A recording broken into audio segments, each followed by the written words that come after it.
or you'll hear me not talk about something that I did off recording.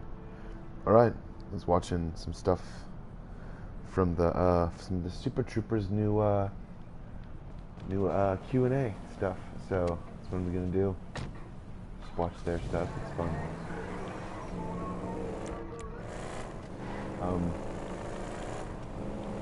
See if we can come up with a topic. All right.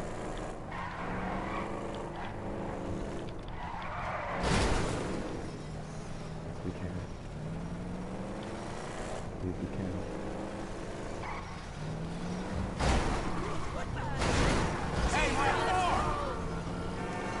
Bitch ass bullshit.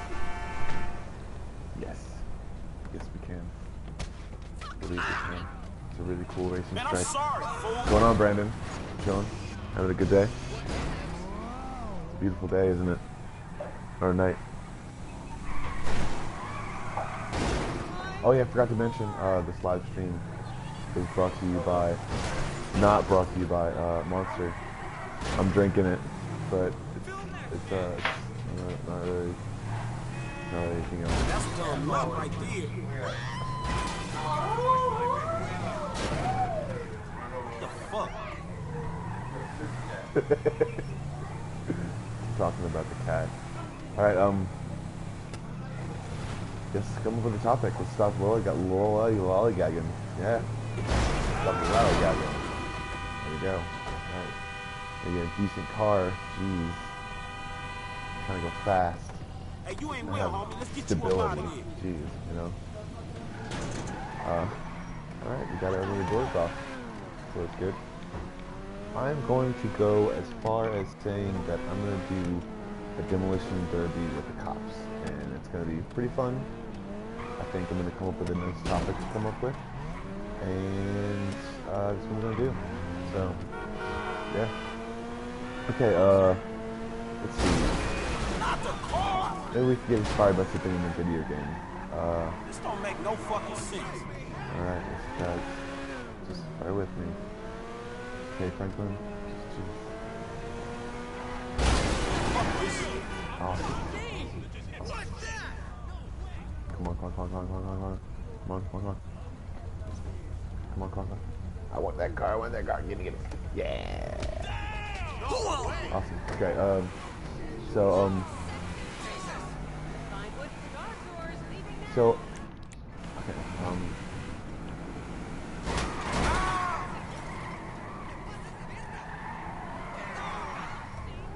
this is usually a pretty durable high-speedster car, so I'm gonna see if I can. Man, I'm sorry. Citizens report 480 on Vinewood Boulevard. Damn, po, shit. See if I can go in a certain area. Copy that. We're in the vicinity. The telephone pole, not telephone pole, there's a light pole back there.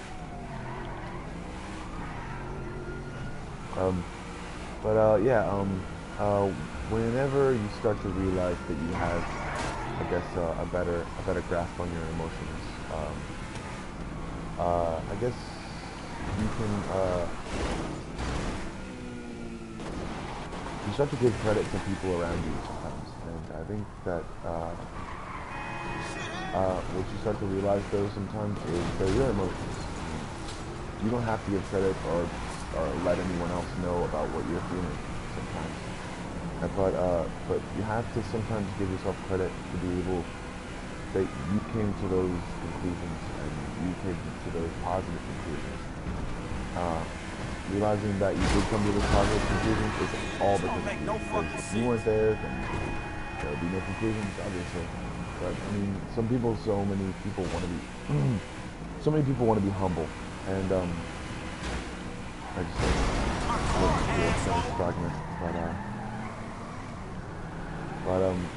but so many people want to be humble when they start to realize that they have their certain emotions that they don't actually have to they're able to use, and sometimes people can actually see their emotions and start to think that they're I guess faking something a little bit more. I don't know, and this can't be a moped. It is a moped. Okay, never mind. But understanding your own emotions can kind of get you into a, I'd say a good place sometimes. Realizing that it's not safe to be able to be mature about yourself. This motorcycle, I'm not gonna do something stupid. It's gonna be fun. Stupid car. Oh dang it! I don't want that stupid motorcycle. It's got like handlebars on both sides, and we'll just do the whole explosion in the tunnel thing. Okay. There we go. We got 12 of them. We're gonna line them up.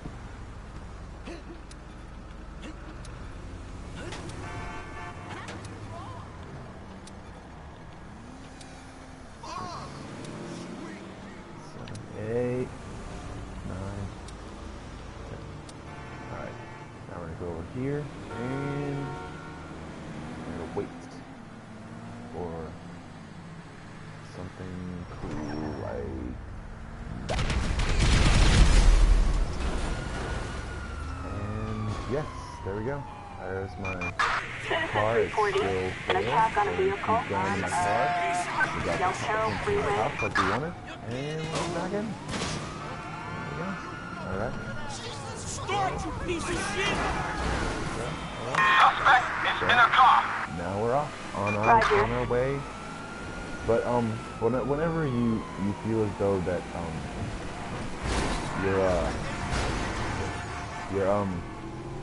your emotions start to spark a little bit more of an interest. And sometimes I'm just speaking to people who have barely just started to experience their emotions. But in some sense, I'm kind of trying to give back to people who. Yes, awesome. That was perfect. Yes, I'm amazing. I'm beautiful. I'm a wonderful gamer. Did this. But did this. Realizing that that your own emotions can they can well up inside you sometimes, and you need kind of I say a release, but understandably you don't need like a physical release, but you need to be able to channel your anger and or any other emotion into something that's positive or able to make you feel like you're accomplished. I'm gonna get in this car now because obviously It don't look like you need this, dog. she doesn't need it. It's Yeah, dispatch. Suspect is now in the car. Roger that. but yeah, realizing that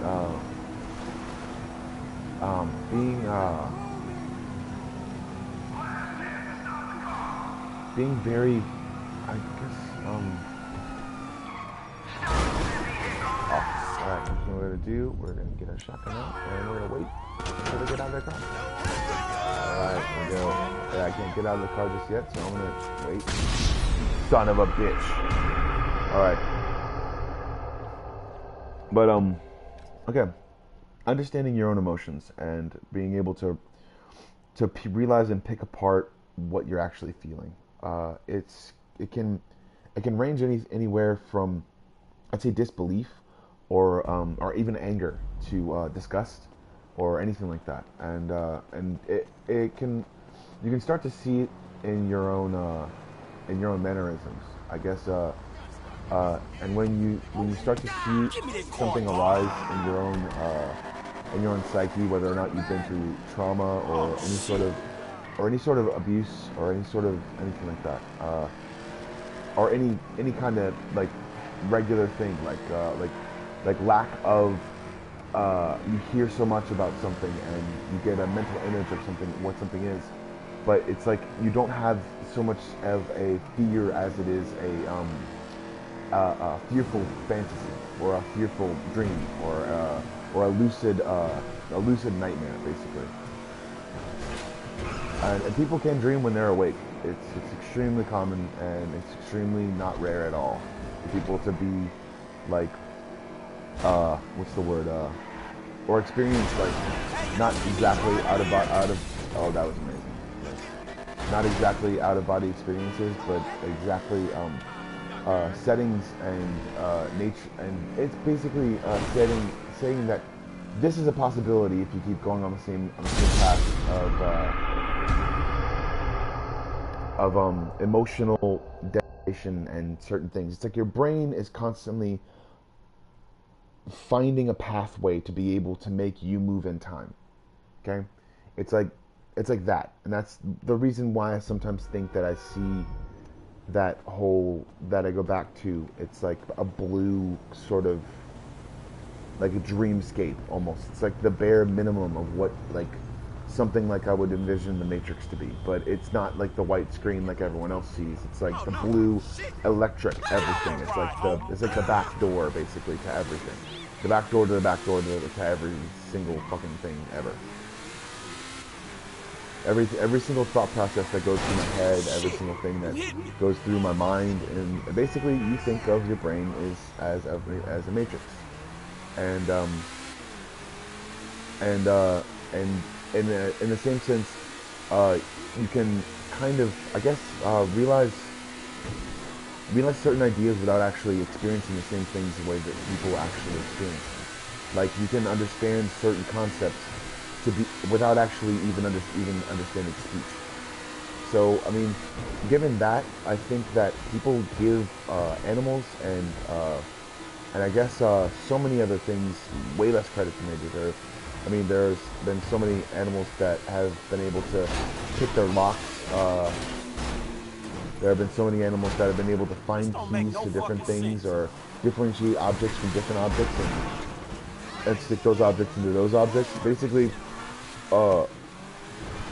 people, and in some cases primates or even aquatic mammals can, or even amphibians and reptilian can sometimes be able to distinguish different anomalies. And once we start to realize that we can control those certain anomalies within inside of ourselves, not only realizing that whenever you come to a certain point in your life, you start to realize that there is a basis on which you reason everything with. And whenever you come to that point, you start to realize that you start to feel different things, I guess, in certain situations. Like, granted, you don't really have a certain basis for everything. You really, it's like a part of you, I don't know, realizes that you're going through time, and I don't know, you know, it's like maybe sometimes the reasons why kids cry when they're a baby is because they envision their future to be terrible.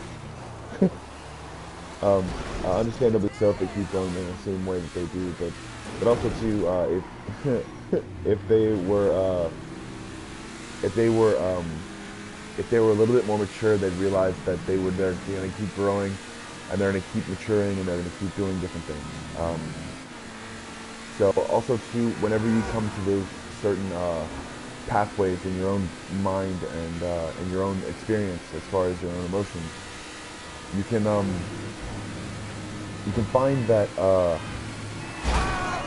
there are so many different kinds of ways to experience certain emotions. There can be a somber tone in your voice or anything like that, or there can be an excited tone in your voice, and people can find out what that is and be able to experience those kinds of emotions as well, and it not be extremely fake. Like I realized that one time, I realized that one time I hadn't cried a certain way, and I cried like a certain way when I was a kid. Whenever I lost something, or whenever something died that I loved, or something like that. They had a dog that was stupid as hell, and like would have done this later on in life probably, given if we hadn't trained him, and he was untrained at the moment. So he was outside, and he bit onto the back of a huge Tonka truck, like a big ass truck, like Caterpillar size, and it was going down the street, and it was huge as shit. And the dog literally just bit on it and went up into the wheel well of it, and it sucks. It sucked, and my entire neighborhood was crying because they were like, "Oh my God, that's a dog that was awesome," and I was like, and because of the fact that I didn't recognize the way that everyone else was crying as the way that I cried, I assumed that some of them were faking. Like, I was very, very, like, what's the word? I say I was very, it was very detrimental to what I actually thought about some people. Sometimes it's only because sometimes I would see different people. I'd say. Man, I'm sorry, fool. Oh, well, Damn it! fuck. I would have been practicing. But understanding that that now I see the basis of what people actually do cry as, or the people are, and I have some disbelief sometimes whenever I see somebody cry, like on TV or something like that, or if they're actually in the moment and actually crying or pushing the emotion out. What's the word? Either way, it is happening cosmetically, not with any basis of what actual frustration is about, or maybe they're just trying to fixate on the time they had a really bad day, but it's still kind of, I guess, what's the word? Practice, I guess. So in the same sense, even if it hasn't been practiced before, you're still revving yourself up to cry instead of having a cry as initial reaction. And that's the thing that I have to actually probably get used to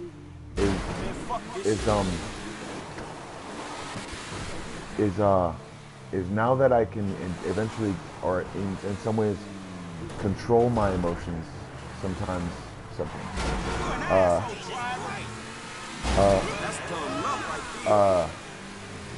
I find that that there are ways that I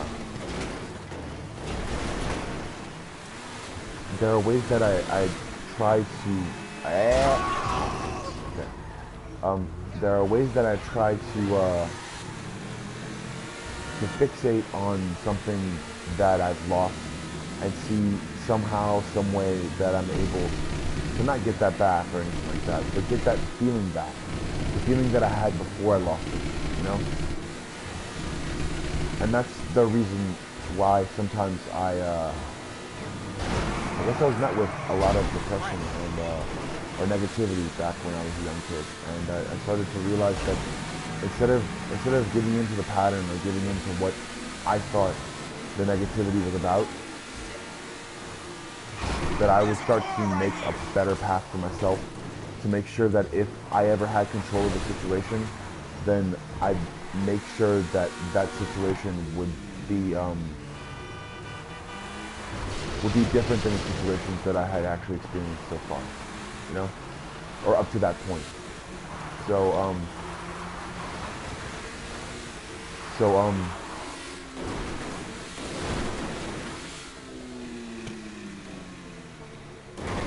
and I guess you can say that and I'm not gonna keep this.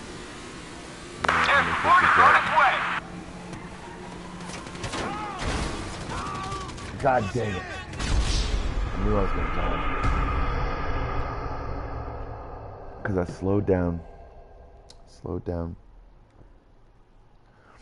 All right, but as you start to think about what your emotions can do for you, or what controlling your emotions can do for you sometimes, and not just like not crying whenever a situation calls for you to actually cry, or just but literally controlling yourself before you're about to lose control, or lose your basic mind on someone, or even go manic, and instead of going manic, be able to realize that in some cases you can push back those thoughts into, and not distinguish or distance yourself from those thoughts, but distinguish what a certain action with a certain thought you associated that thought with a certain action, and in the reactionary moment you decided that instead of being stupid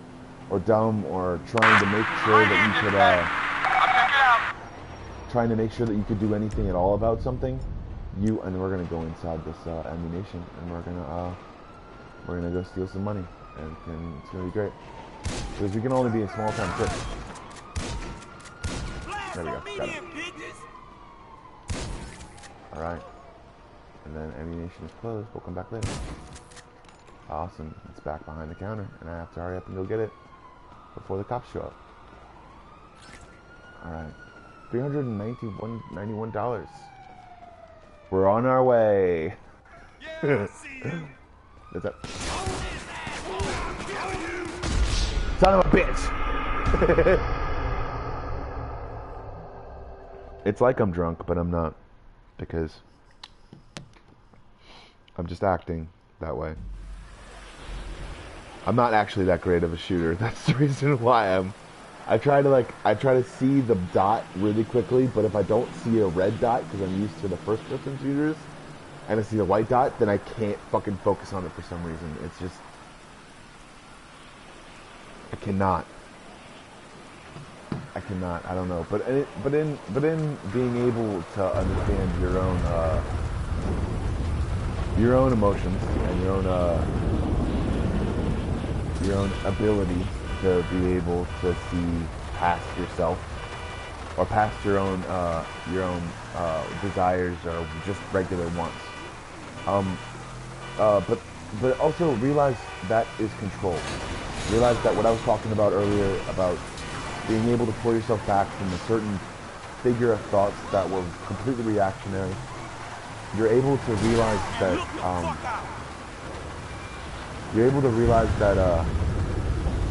and I have a freaking fucking tire probably. Oh no, I don't.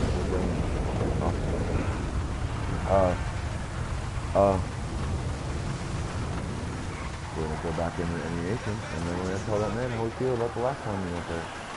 We did not have a good time. We did not have a great time.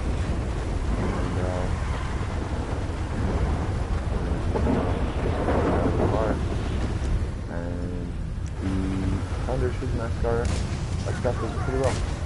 There we go. Awesome. Thunder is masking our gunshots pretty well. And is it back there? Yes, back there. Alright. We are going to get out of here now because we do not want to be anywhere near the evidence.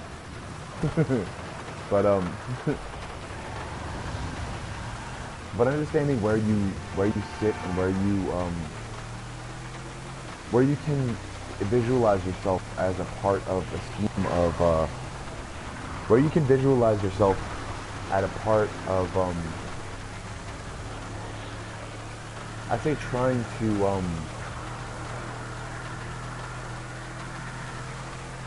see where you see yourself in some odd years and how you would be able to plan for the future.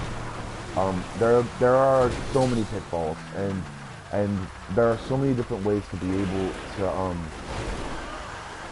I'd say, and I'm gonna there's so many ways to be able to try to make yourself into something that you can be proud of, I guess, but also too in the same sense something that can be positive. And I've noticed that some people don't realize that whenever they're envisioning punching someone in the face or envisioning doing something stupid, like all of those series let you try to get into those thought processes and say that, oh, those things are okay, and it's like, no, it's not okay to envision to envision.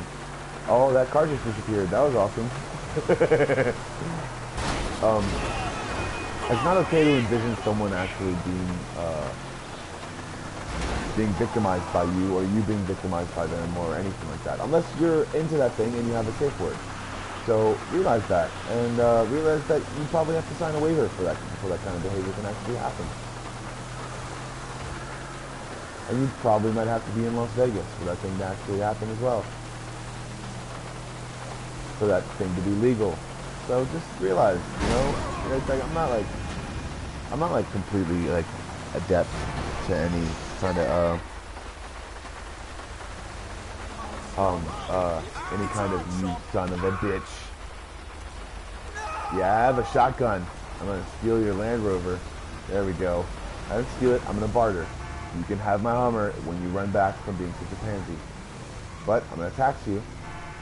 And this is the way that I'm gonna tax you. And not just because I'm not just gonna scratch it. I'm not just gonna scratch it. I'm gonna pan around and get really dizzy. And then just taking off the door. There you go. See? That's all I'm gonna do. I'm a pretty fair guy. Fucking terrible. Fucking terrible.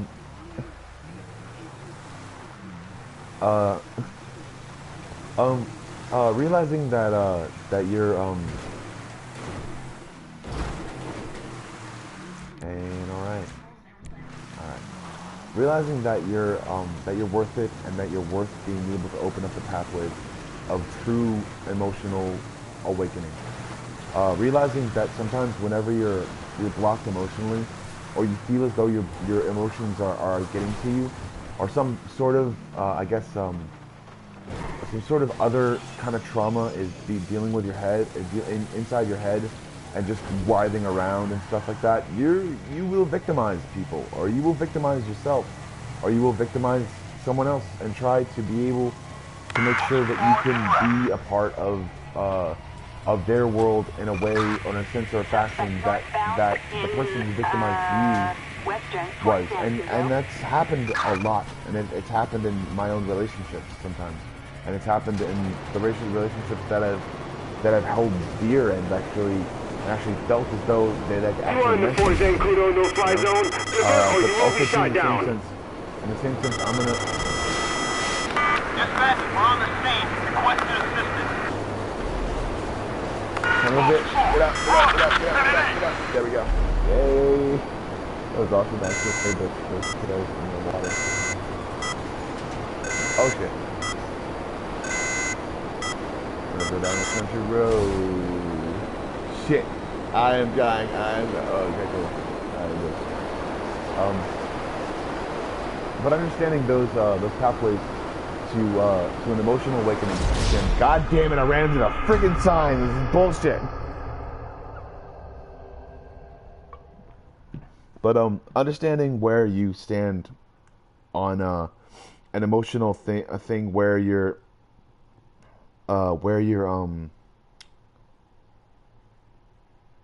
true feelings lie, as far as where you are on the spectrum of opinions based on what you believe. Whenever you come out of that stupor, or whenever that dumb thing happens, or whenever you initiate a stupid thing or anything like that, realizing that you're doing that out of emotional hurt.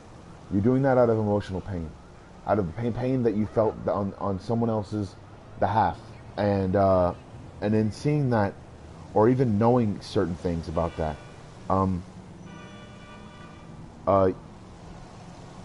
you can kind of understand where people are coming from if you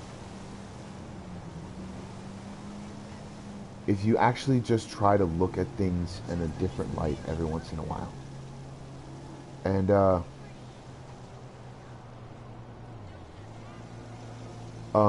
the more you look into something, I guess internally, or look at something internally, you'll find where you find something funny, you'll find where you find something stupid, to be able to make you feel like you're not so bored all the time. It's like everyone has always found those little things, or those little notches out of some sort of pain or some sort of hurt, to be able to realize that they themselves are better than what they find, and what they find most of the time. And I'm gonna stop doing stuff that's idle, because I can talk for hours and hours and hours and hours and not do a goddamn thing and still be able to be entertained by my own voice. But how can you yourself understand that that you need to be able to let go of that pain sometimes, and let go of that stuff that actually let go of you? And that's the reason why I see so much what I've seen so far, and how I've seen it so far, is are the facts that, and I'm gonna turn this off. Yeah. I've seen too much, and this is a really fast car, but it's going pretty fast. But it's probably because everybody else is going slow. But I just grinded. Nice. Top notch. Understanding where you involve yourself in a certain spectrum of opinions is where you need to start. What you see to start as is something positive on the spectrum of being able to have those opinions. And yes, that was great. I dive bombed the back of somebody's car. It was great. It was awesome, and I can't turn anymore. Yeah.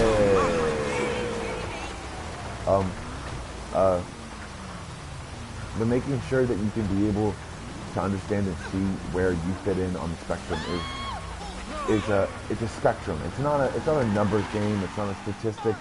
It's not anything. It's a spectrum that constantly changes and constantly includes more involvement and what people see and how people see it, and people constantly change on that spectrum as well. Realize that you're a part of the spectrum of being able to see yourself in new ways or old ways or any kind of way, to be able to see yourself emotionally bare, or not emotionally bare, but emotionally complicated, and realize how complicated or how intricate those complications are, and realize how much how much of a positive impact it would be to be able to see yourself on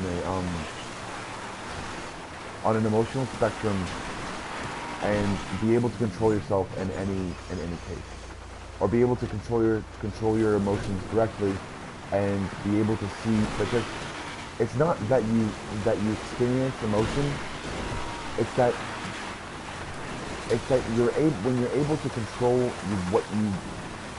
what you take in, how you take it in, and the way you take it in, you'd be able to control not just what you know, but for the most part, be able to control, because obviously people process certain thoughts in a certain way, and as they process them, they start to realize that they're reactionary, or they're being reactionary. They start to see that those thoughts initiate a reflex, and that a reflex initiates another thought, and that thought initiates another reflex. But once they realize that true reactionary thinking isn't positive, it isn't something that they need to be positive, because once they go into a different set of reactions, what happens is when their reactionary selves start to look back into the same processes to be able to do different reflexes, you'll be able to realize, or you'll see in a certain instance that what you're seeing and what you're hearing, or what you're seeing and what you're experiencing as far as a reactionary emotion, is the reflex that you saw whenever you experienced that emotion for the first time. And that's kind of what I kind of went through after a while, after football, and I realized that sometimes that my anger would surface, and I realized that the way that my anger would surface was in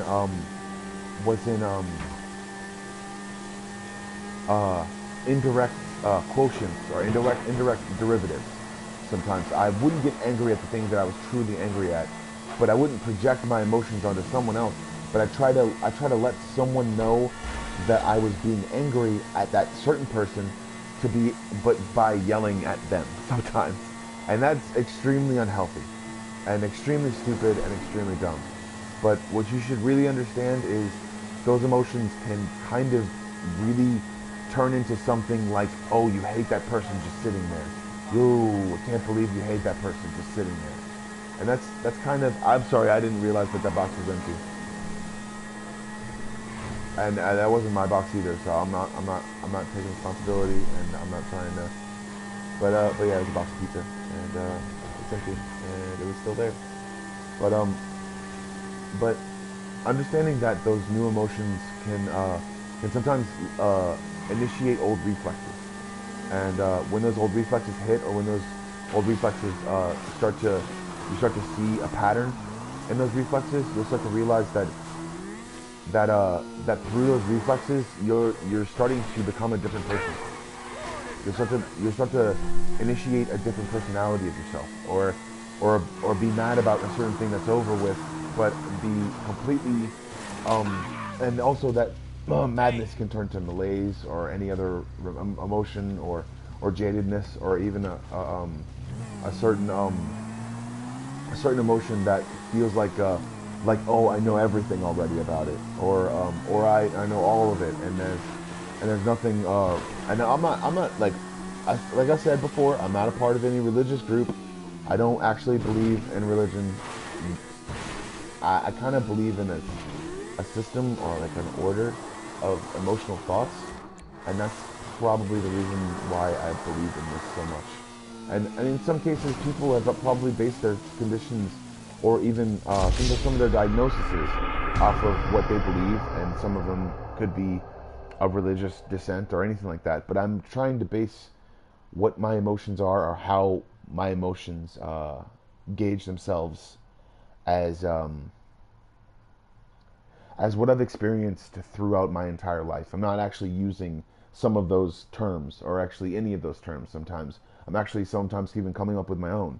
So within those confines, I'm actually trying to say that within your own reactions, there starts a pattern, and when that pattern happens, it starts to make you, and no matter what you're reacting to, sometimes you'll react the same way and not realize it, and you can be seen as either the villain, or it's broken. It's amazing. But it also, beautiful, it's wonderful.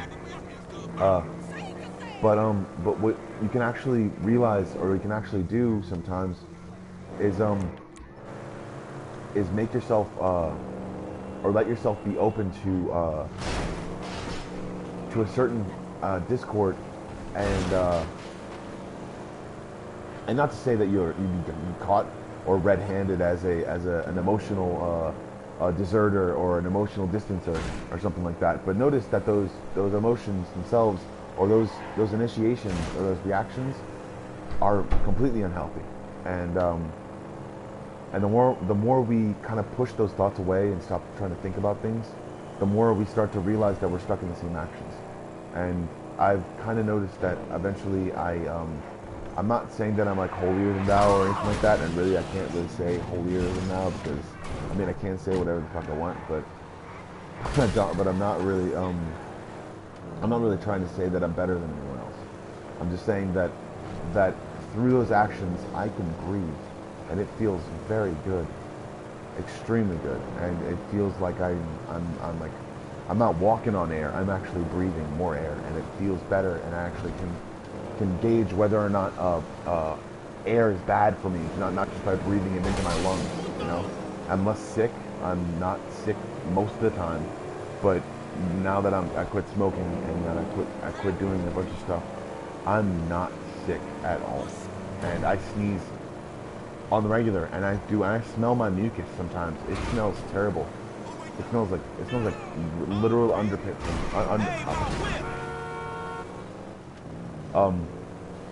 Underarm. It smells like underarm sometimes. It smells like real sweat, like the saltiest salt of salt thing. And I can taste salt.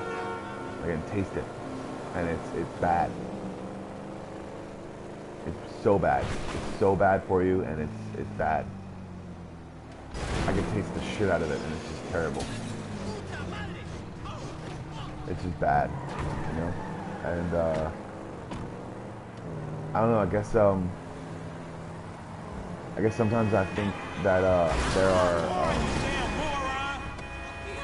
there are bigger questions than just stopping something, and that's so minuscule that sometimes you don't even understand the effect it has on you until you actually stop. But and yes, I am. My roommate is currently in the same room as me, kind of, like adjacent room, and I am making this loud enough to where she can hear me because I want her to quit smoking, and I'm making a point of it because I care about her well-being and her lungs, and I don't want her to not be able to work sometimes because she gave up on herself, and I'm not going to because she can change her mind anytime she wants to. But understandably so,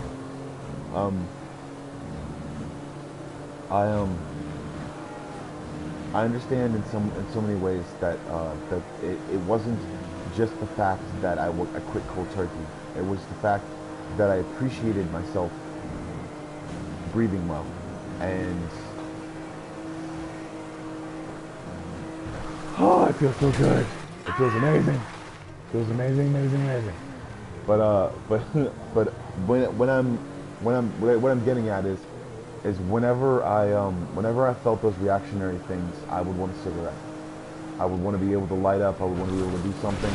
I would want to be able to say something that was quippy or funny or witty, and I realized that eventually what I needed to do for myself was be able to distinguish those thoughts from reactions, and I wanted to be able to make sure that I could that I can. All right, give me. Celebration. All right. Never run away from us. No, that's terrible. Those are not good therapy words. But yeah, and maybe that's the reason why I actually played this game, and actually it helps me take out a little bit of my frustrations sometimes, and those frustrations are many sometimes. Wow, I see some kind of fade there.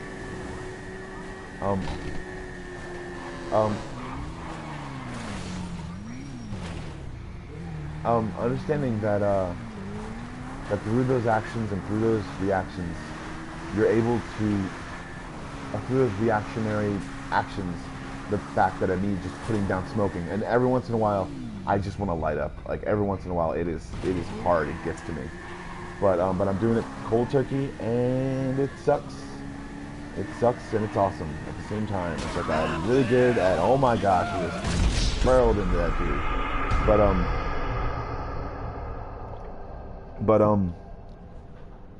But moreover, what I'm trying to get at and what I'm trying to say is, it's better to be able to not be so reactionary, or to be able to see those things. And I realize that my hands aren't hurting as much because I'm not like constantly putting my hands up to my face and going, I don't have that oral fixation at all.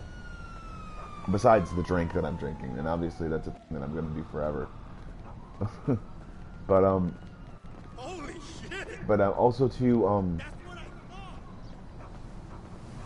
whenever I can see myself actually be able to make sure that I can slow down, or that I can do something better with myself other than what I'm doing at the current moment, I realize that eventually what I'm doing for myself is I'm stopping my pattern of addiction, and eventually I won't be addicted to anything, and I won't be addicted to stuff, and it will completely be very uncool for me to actually be addicted at all.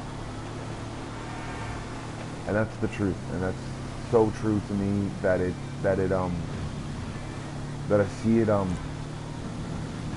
see it like it's clear as day, and every single time I see it, it's like I don't want to describe it as anything, but it's like a feeling. But I see the feeling. It's like I see it, and I understand it, and it's like I can, son of a bitch, I can get in my way.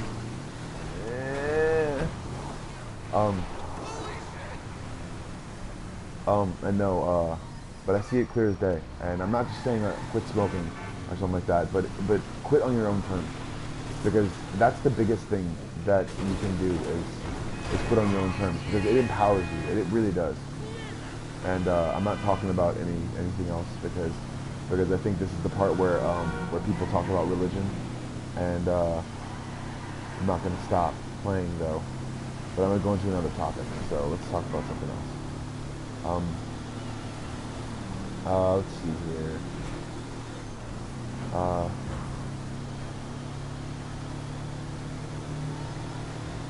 Oh, country road, shit.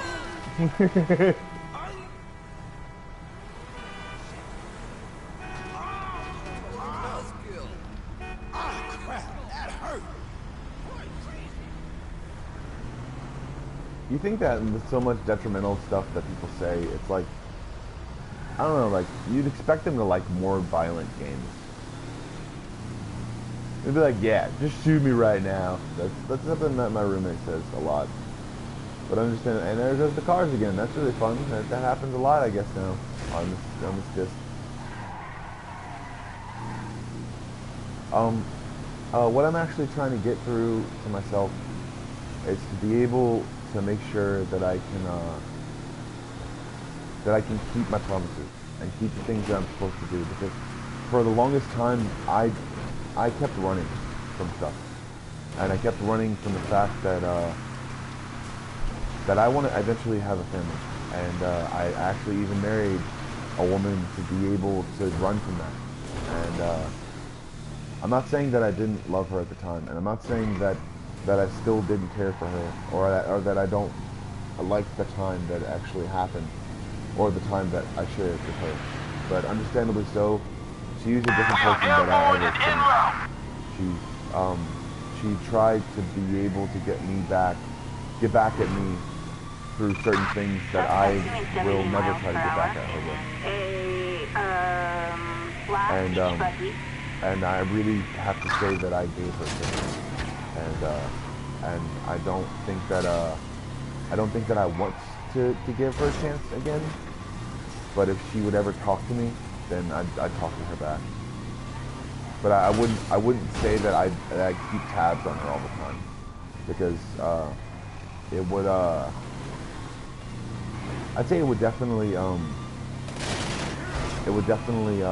find me to be a person who lives in the past. And God damn it. Am I gonna go in the water? Am I gonna go in the water? No, I'm not gonna go in the water, damn it. Okay, cool. I wanted to go in the water. That'd have been cool. Oh well. But yeah, safe and soft landing.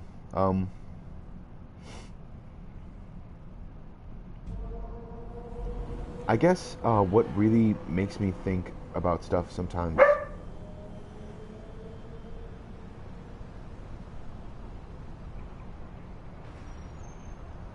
whatever makes me think about stuff sometimes is the fact that I can see stuff in so many different ways, and like so many different perspectives, or so many different ways that I can see. I try to experience everything really quickly, and sometimes I know that I have to slow myself down to be able to see through what I guess is a certain not ruse, I guess, but what an allure is, I guess. What people's allure would be. So I take it as trying to be a little bit better of a person whenever I try to make. But that's the point. It's the fun. That's really the fun part to me. It really is. It's like what makes me attracted to you? What makes me want this piece of clothing? What makes me want this thing that seems original, but I know that other people have done? What other things? And also too, like, and it's a different thought pattern for each thing, like, obviously, or for each person, or for each anything. So like, understanding that so many, and that's a good topic. Okay, cool. I'm gonna go with that. These episodes are only completely and utterly thought out, so it's like I write them down in my head, and I never liked writing, so so they're kind of practiced in my own head a little bit. Like this, the stuff I think about during the day, and it is planned out or practiced in some way, shape, or form. But I'm not actually like practicing any of my lines. So that's usually the reasons why I come up with stuff like and so on and so forth, or realizing this or understanding that. Like, what I see sometimes in the emotional side of what people show, the bright colors, the low tones or the low colors or any sort of color just bouncing off of light or anything like that. And Bo, what do you have? You have his bone. Okay, cool. Understanding that that through those pathways, I'll be able to make sure that I can find something elated or be elated about something, see through someone's ruse or see through something to something amazing, or anything like that. Like it's like the pathways of the mind. I see there's a pathway for color and so many different other things, and I'm gonna get that motorcycle, and we're gonna go to you son of a bitch, you son of a bitch. God damn it. I'm gonna have to go down this way too, and hopefully he doesn't lose me. I want to get him, but he won't let me. I'm gonna get a motorcycle. That's even cooler. I don't want the motorcycle anymore.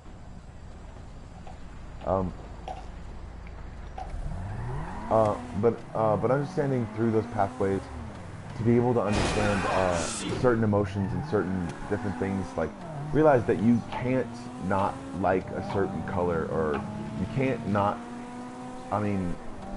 go to a certain pathway of your mind without realizing that you could have been and you could have looked so much different had it been for certain genomes in certain parts of your entire body or your entire mind or your entire DNA process. And also too, people can say that there's the human genome is in a circular or a displacial kind of spiral thing. But understanding that the DNA can be at some points of a certain person, I guess like it's the same reason why twins can look completely different, or even have completely different colors, or completely different color skin, or anything like that. The amounts of how complicated our human genome is and the way that we are kind of speaks to me and makes me believe that I can see through certain emotional triggers and certain emotional cues, and that's the reason why I kind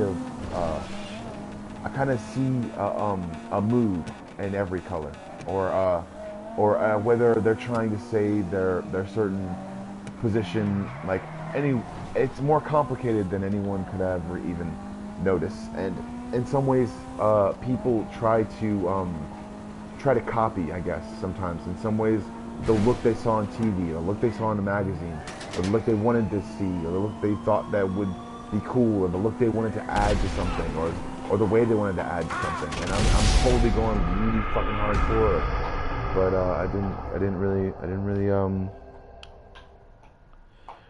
see it to fruition. But understanding that that within those confines of being able to see through and see new and different pathways for what colorful things do to our mind and to our emotions, or whether or not we see, because when you see the fireworks for the first time, you're like, wow, that's amazing, but you don't realize that there's a shockwave, like a serious shockwave, that if you're close enough to it, you'll be able to feel it. Or even so, the pathways of the mind, there are so many different ways to be able to experience color and sound and sight and any of those things, that people don't understand that sometimes people aren't color blind. There's along their spectrum of color, they see something different because of the way that the oxygen or the hydrogen, oxygen, and different other things defragment or even refragment inside of or the way that the brain reacts to different things, or the way that their eye refracts light, basically. It's not colorblind per se, or even disabled. It's more over of I'd say a series of what people would call um, it could be over or under stimulation of the brain. It could be certain pathways opening up and realizing different nuanced colors can be seen as different colors, or even a certain brain process or thought process as a baby that you see different colors in a certain way when you get older because of the way that you experience a certain trauma or even not trauma or even just the way you experience yourself and life around you. And it's a freestyle guitar, and someone screaming in the background. But understanding that that through color manipulation and different sorts of kinds of complicated gestures and different things, people can actually change a person's mood from or I mean change my mood, I guess, but change a person's mood from down in the dumps to over exemplified and or even under exemplified or even tease a certain thing. It's like the way that people have. Oh my god, that's really cool. Yeah, I just think that. Yes, and then I just broke dance. Amazing.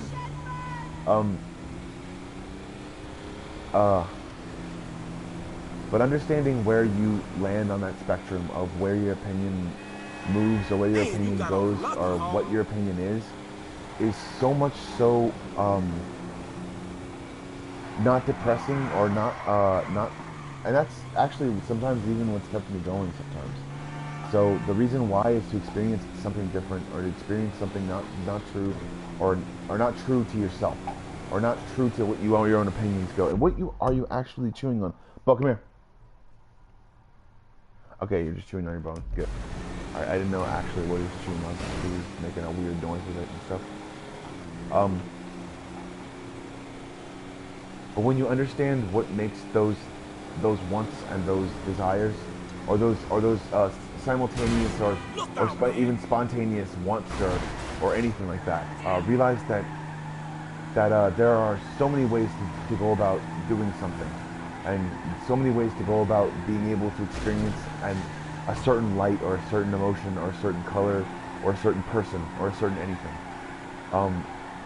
There are certain pathways to the brain that are able to let you experience something that is profound or even completely minuscule, but also too in the same sense, you have to make sure that it's positive too as well. Now make sure that what you're seeing is what you really want to see, whether or not you're actually making something up in your own brain to actually realize that something is entertaining, but the fact is that you're making it entertaining by looking at it. And those things you can, I guess, play little games with your brain to be able to see or social trends, and to be able to see through those trends, to be able to see what caused those trends, or be able to see what breaks those trends, or whatever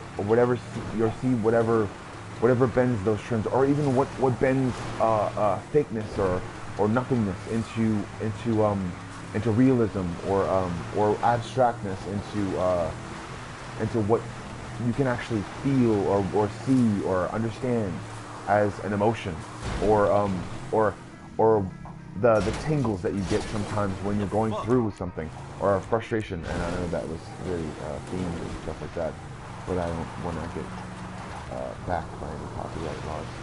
So or not backed, but flagged by any copyright laws. So I'm gonna keep on doing this.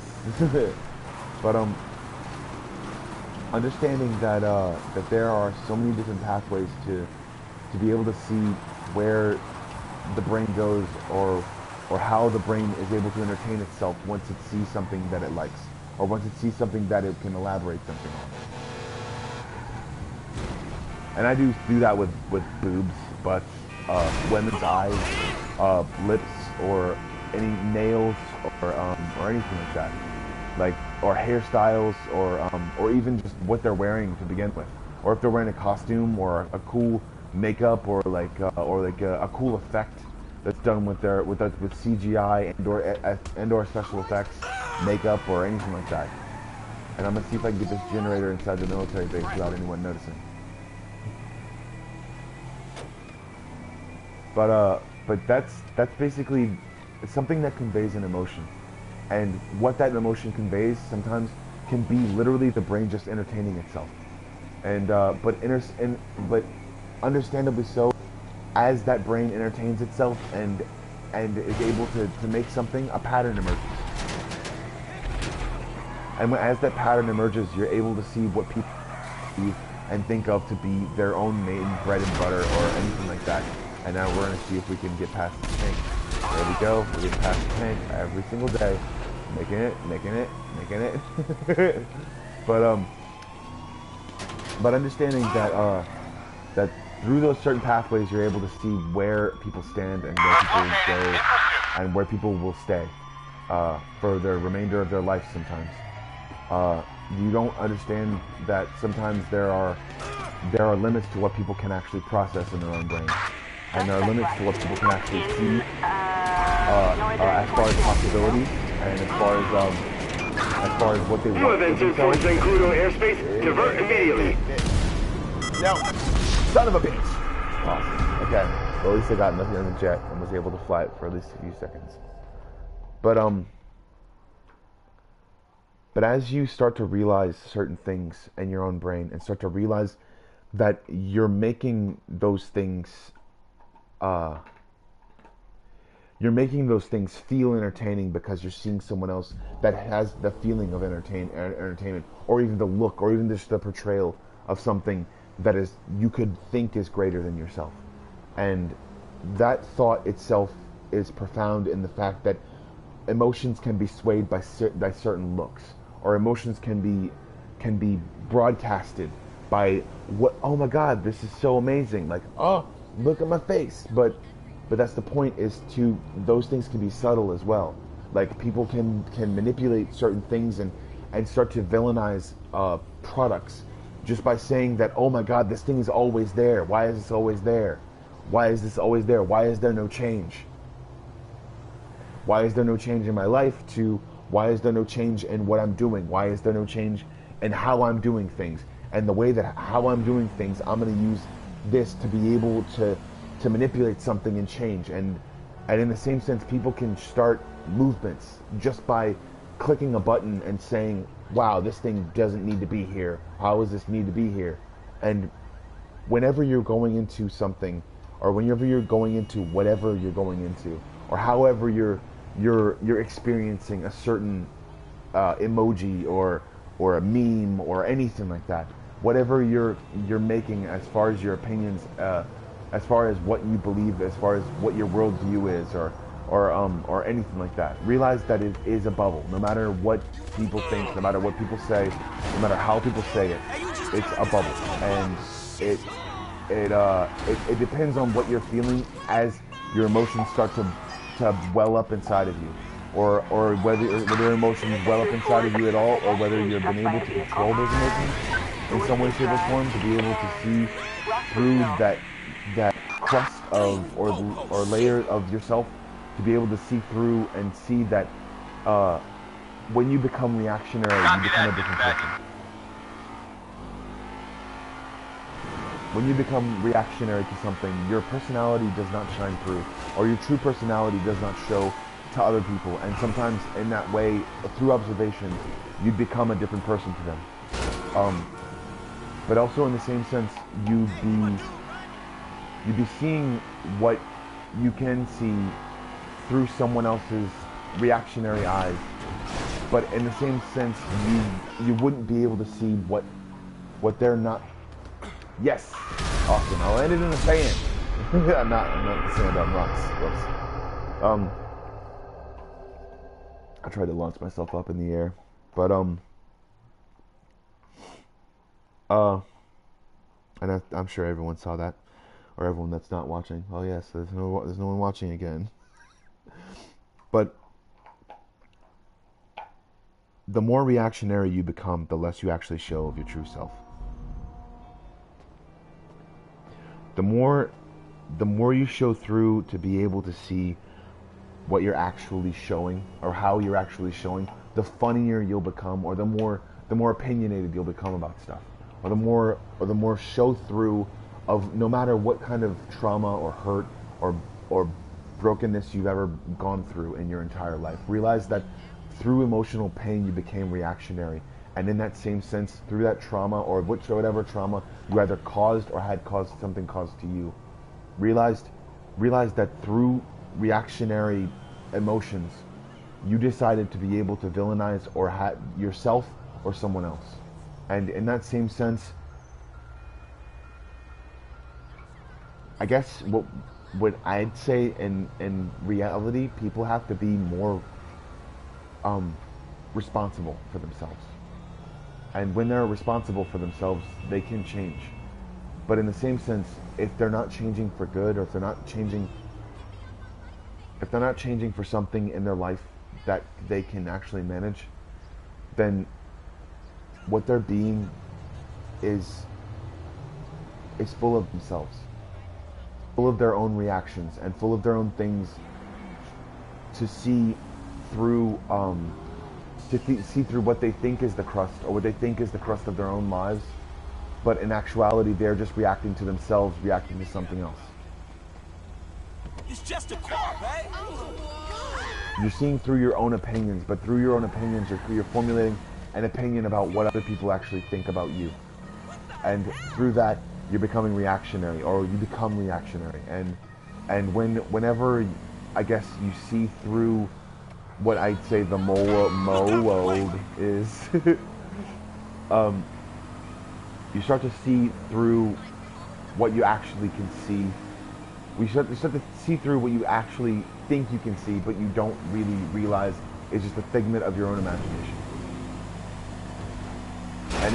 And in doing so, you start to realize that through those fizzling out emotions, you start to realize that you were starting to be able to actually change your own chemistry in your own brain. You were starting to change the chemistry that was inside of your own head because of what you experienced, how you experienced it, the way you experienced it, and the way you didn't allow yourself to experience anything anymore. And in the same sense, that's the basis of all mental illness, or mental health, or mental guidance, or mental anything, or teaching, or learning, or studying, or anything like that. So, and yes, I'm about to make myself cry, but in the same sense, realizing that whenever you change into a person to try to change what you're thinking or how you're thinking, realize that you're changing your emotions.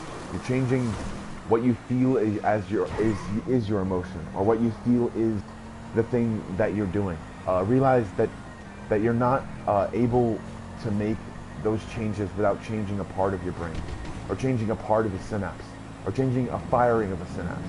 And in that firing of the synapse, your brain slowly changes, or slowly molds itself, or slowly loses pieces, or even gains pieces in some cases. And sometimes people can change themselves so much, or actually think they've been changing so much, because they don't realize that they've been moving and changing this entire time.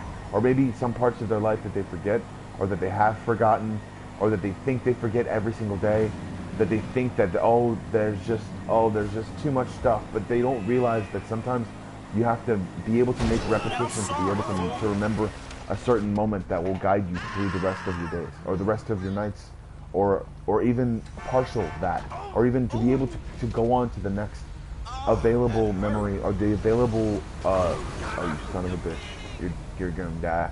You're gonna die, and I don't even care about the motorcycle anymore. And you're dead. You're dead. We wait. Yeah. And motorcycle galore. An attack on a vehicle on Great Ocean Highway. But through those emotions and through those everything, literally people start to manipulate everything. And in that same sense, there is either a game or there is either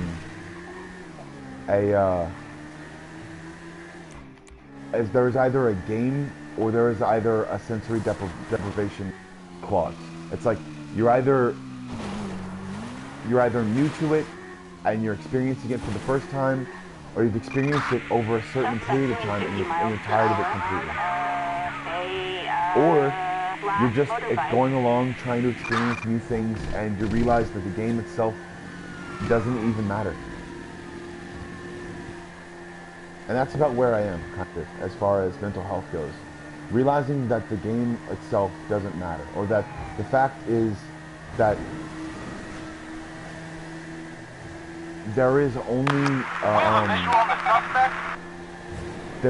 what we perceive to be as far as emotions inside of our own heads sometimes. But in the same sense, what we have to perceive and what we are perceiving is very real and very true if we make it that way. Like I said, and like people have said before, reality is based upon thought. But understandably so, reality can be thought because of the things that we experience inside of our own reality. Inside of our own basis for and what we base our thoughts out of, and how we base our thoughts, and the ways we base our thoughts out of just like pure imagination in some ways, because in some ways that can be innovation as well.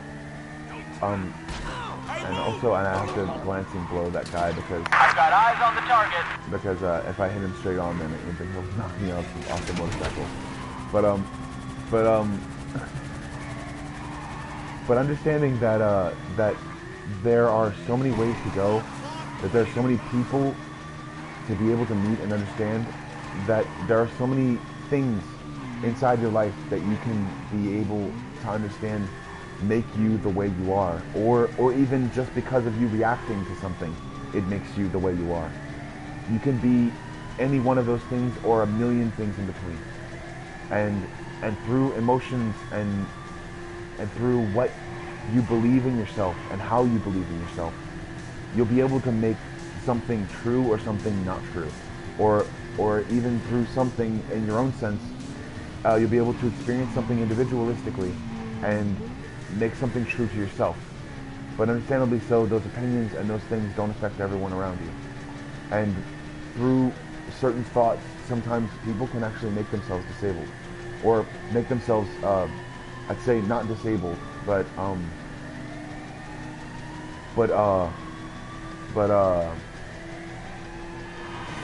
understandably adept to a certain type of thinking, and that's the reason why I have to freaking, god dang it, I wanted to grind. It's what I wanted to do.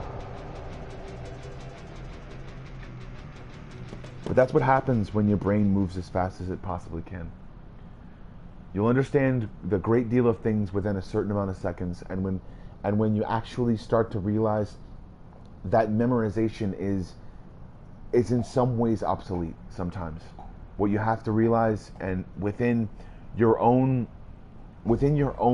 realization, you constantly think about whatever you think about. And when you activate certain parts of your subconscious and realize that they are all just parts of your consciousness,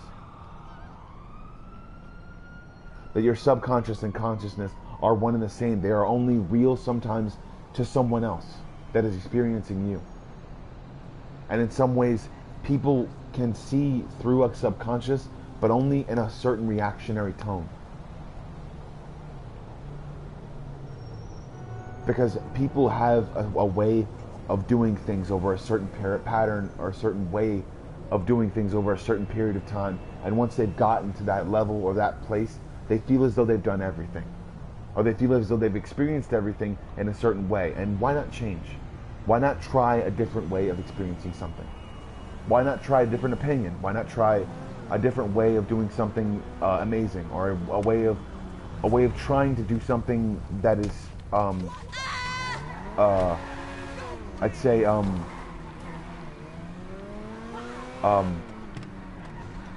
unreactionary, or, and that was a very beautiful song, but I had to put it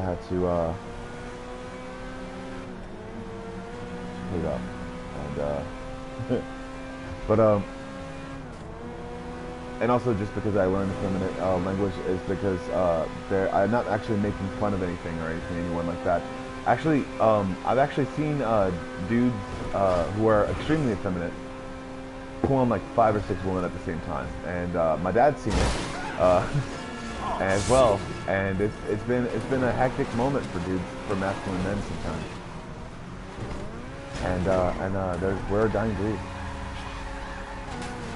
But in the same sense, I don't really care, and it's not that big of a deal for me to actually see or understand things through a feministic kind of viewpoint, because sometimes women want things to emulate them. You know, it's like dudes that want women that burp and stuff like that. So it's pretty much the same concept.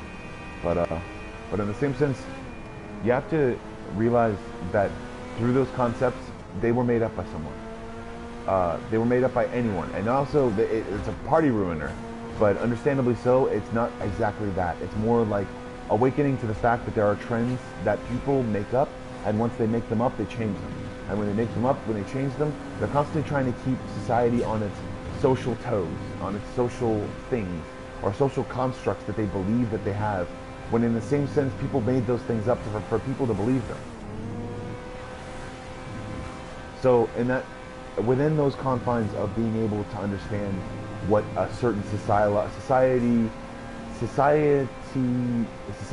beliefs are, realize this, that someone in that same sense made those things up for you to believe. But in the same sense, if you want to believe them, or if you believe them in some way, shape, or form, that they're not just there. They're not just there to be. I'd say they're not just there to be party favors, you know, in some senses. But in the same sense, everything is meant to be expressed.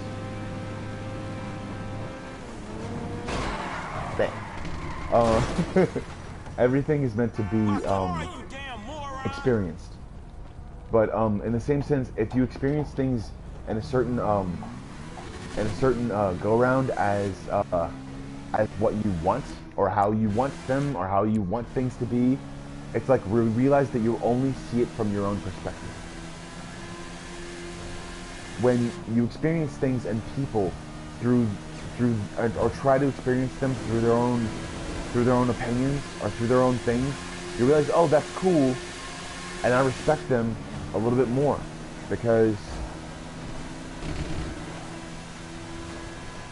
But understandably so, there are certain ways that actually bullying comes into play, or even social bullying comes into play, because whenever people try to do something, oh, now you did this, now do this. It's like jump and how high.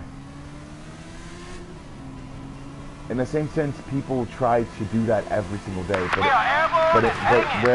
where I think people go wrong is what they don't understand sometimes is they have people buttered up. They have them buttered up, and I shouldn't have done that really, or else I wouldn't have been able to turn, which I did do, and then I turned into that crate.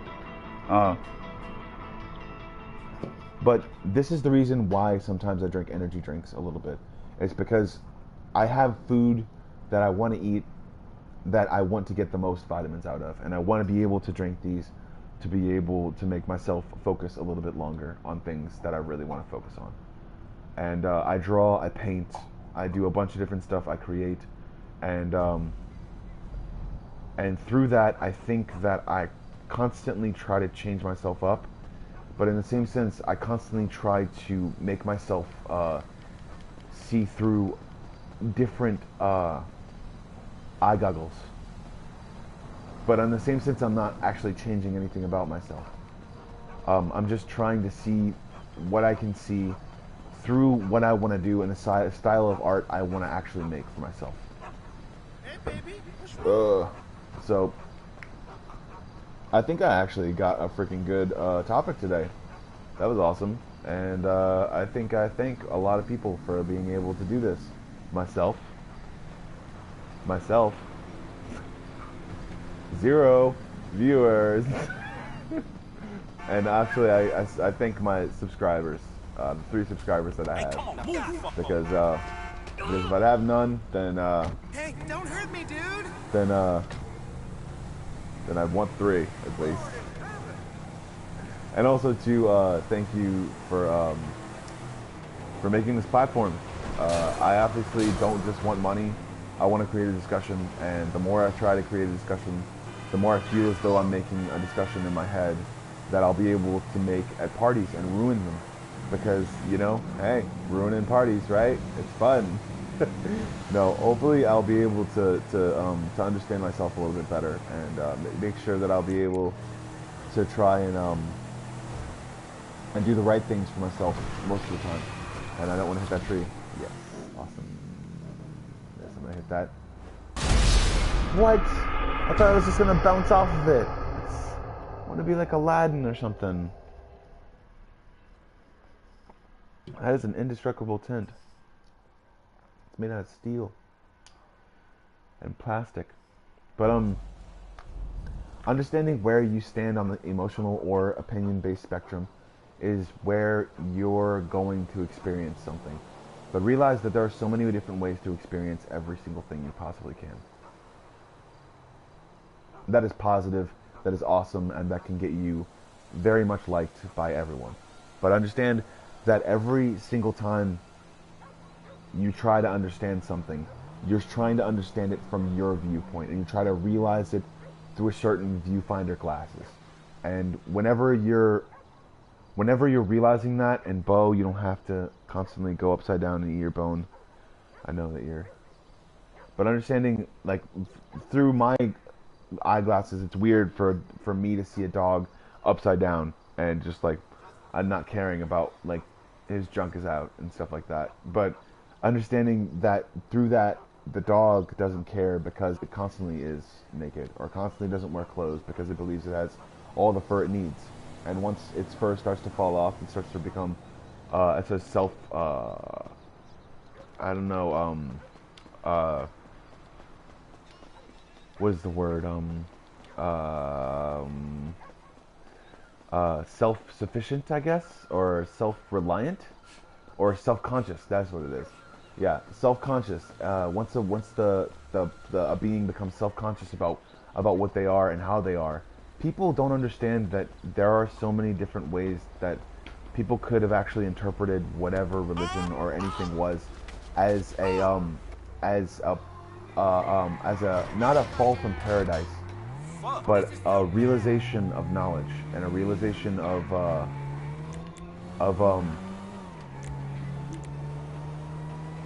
or maybe just a realization that Adam and Eve were probably on a vacation that they thought wasn't real. And as soon as they realized it was real, they had to put leaves on their crotches.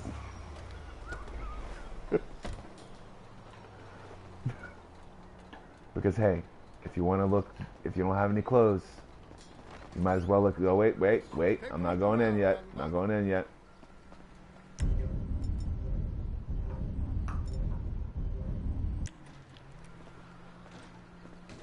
Holy God!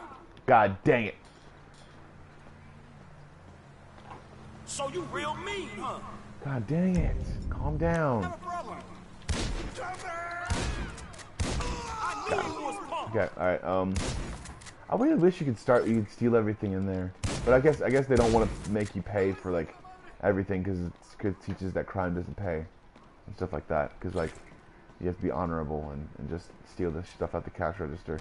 I don't really think that's actually a good analogy. But we're gonna go back in the car and see if we can go back to another ammunition. But as we're doing that, we're gonna get the cops on our tail. It's gonna be great because crime doesn't pay.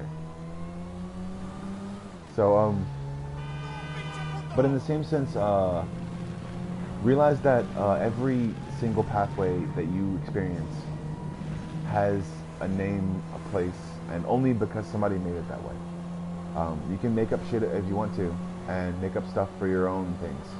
You can call it whatever you want to call it, and it is your happy place. Whatever the spectrum of your thought really is your own very own happy place.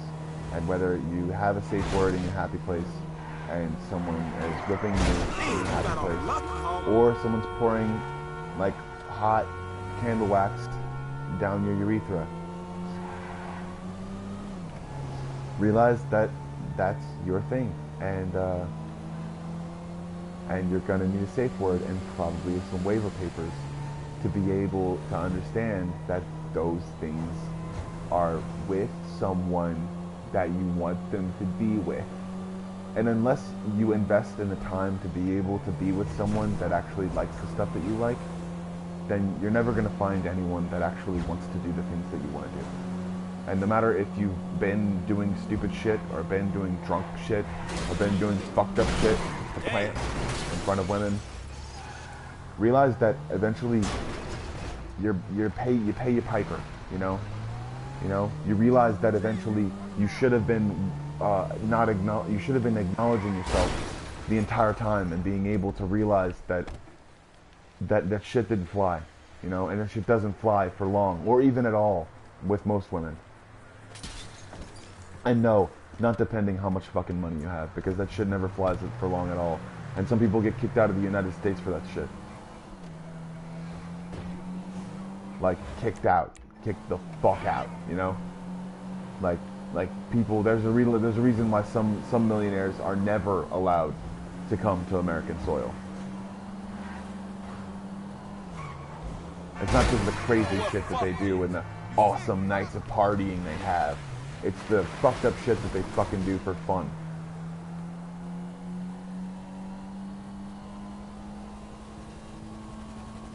And realize that they can have an amnesty or fucking like, or not amnesty, or immunity or bullshit because they're fucking, or maybe a political party or some shit. It's like, you know what, it doesn't fucking matter, still don't respect the shit that you do, go fuck off somewhere. Citizens report. So, Driver so understand that whenever you're doing something for yourself, or whenever you're being someone for yourself, that if you don't acknowledge the elephants in the room, or the elephants in whatever room you're in, realize that whenever you're doing something, however you're doing something, it'll always be second rate to what you're actually becoming. It'll always be second rate to what you're actually doing for yourself at the moment, at the time of you being able to do something fucked up or stupid or dumb in any sense.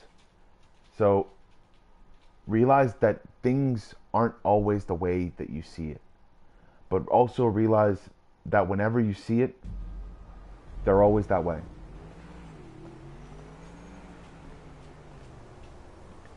And the more you not blame always the person, but the behavior itself.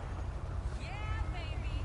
House number 7. Out the car, nigga.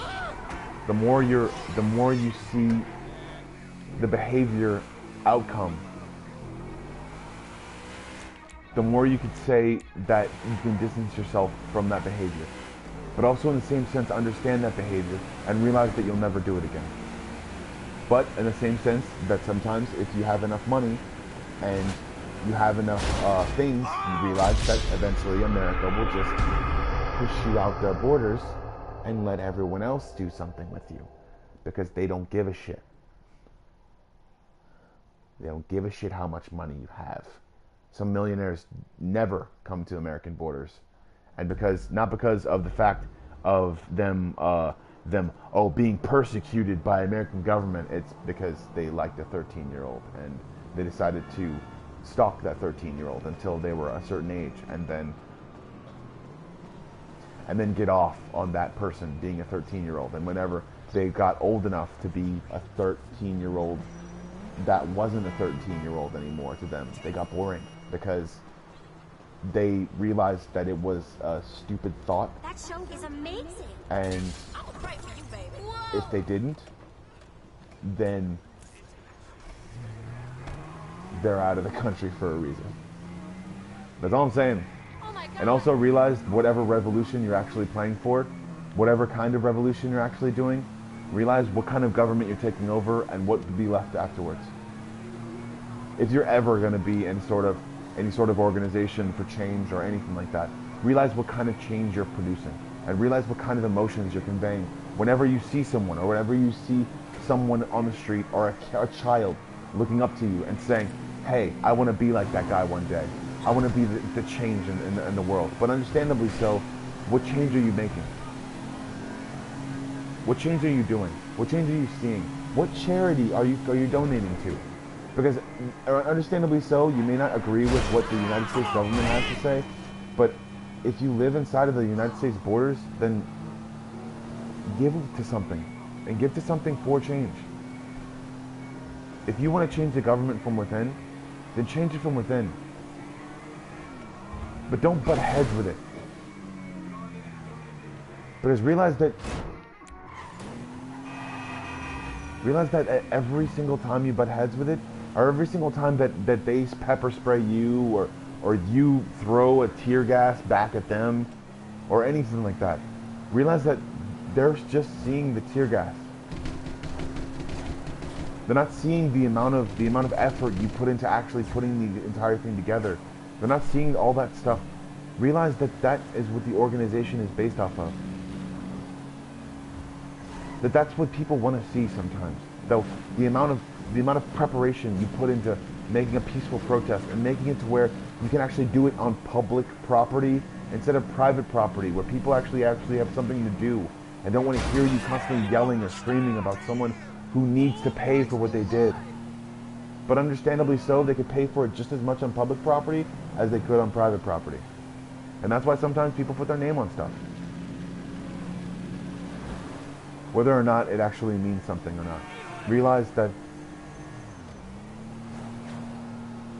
through investments and through what people actually do for themselves and how they do it for themselves emotionally, investing emotionally in something, investing monetarily in something, realize that's how they do something. And if they want you to protest on their property, ask them. Get a permit if they allow it. Do something fun. Make it a day, and don't make it don't make it something that's terrible. Don't make it something that needs to happen now. Because if it needed to happen now, then our government wouldn't be the way it was. Because sometimes, in the same sense, to keep the money where something is, to keep the money where someone is to keep the money away from people's hands that could actually do harm to a certain government.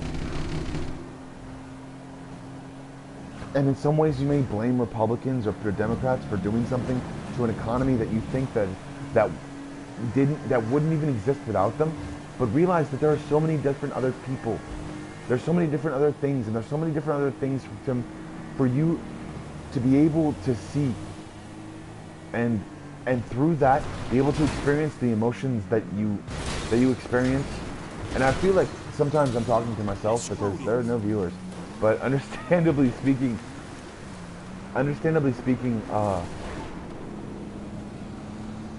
it's not you understanding yourself. It's not you understanding yourself when you're out there trying to be able to say something. And it's not you gaining an audience or gaining a riot or gaining anyone else's support when you're out there protesting. It's you're clashing your opinions with someone else's opinions. That's what a peaceful protest is. And it changes their minds over time. Because no one's opinion ever changed overnight completely. Even mine. No matter what I say, no matter how I say it, sometimes my opinions, they completely and utterly change back after I say something. I'm like, there's still a good argument on both sides. There's still a good argument on this side to be able to say that there's something. To have a debate. Do something pro good. Because sometimes people can demonize the people in front of them, or even demonize the people behind them, or demonize the people that are doing something terrible. Oh my gosh, they're pepper spraying you. You never got pepper sprayed before? I pepper sprayed myself one time. It was terrible. It sucked, and I was just like, get this off of me. He's like, I had to pour milk on my back. And if I got in the shower and tried to pour it down, no, don't do it. It'll go down your crotch. It fucking sucked. Because I wanted to see how it would affect me. Because I'm fucking stupid sometimes. And yes, I'm fucking stupid. Everyone else is fucking stupid too. It's just whatever kind of fucking stupid you're gonna go with. Or you're gonna stay with. Or you're gonna realize that was stupid to begin with. And then ghost in another direction. Because your emotions push you in some directions that are reactionary sometimes. Your emotions push you in some different directions that you don't realize are the reasons why you think in certain directions as well. Realize that it's a competition of opinions. That's what makes a difference in every single way, and every single day, in every single place. And if in some way they try to stifle you even more, then you have a case in a court. Then you have a way to be able to get them to pay you money for stuff that you got through. And no matter what they try to do to you, no matter how they try to do something to you, or try to do something with you, or try to realize that that is a leg of the government that will no longer exist once you defeat it. And there is a satisfaction in being able to realize that there are people in our government that the government does not condone. They just don't know it yet. Bad, this is real bad. I gotta go. But understanding that you making them the object of your hate is not going to make them feel like they're doing anything. And this, yes, he's probably going to get up. And see, wait, I'm not going to have to pick him up. You seen that bot? Okay, yeah. Take it easy. I got you.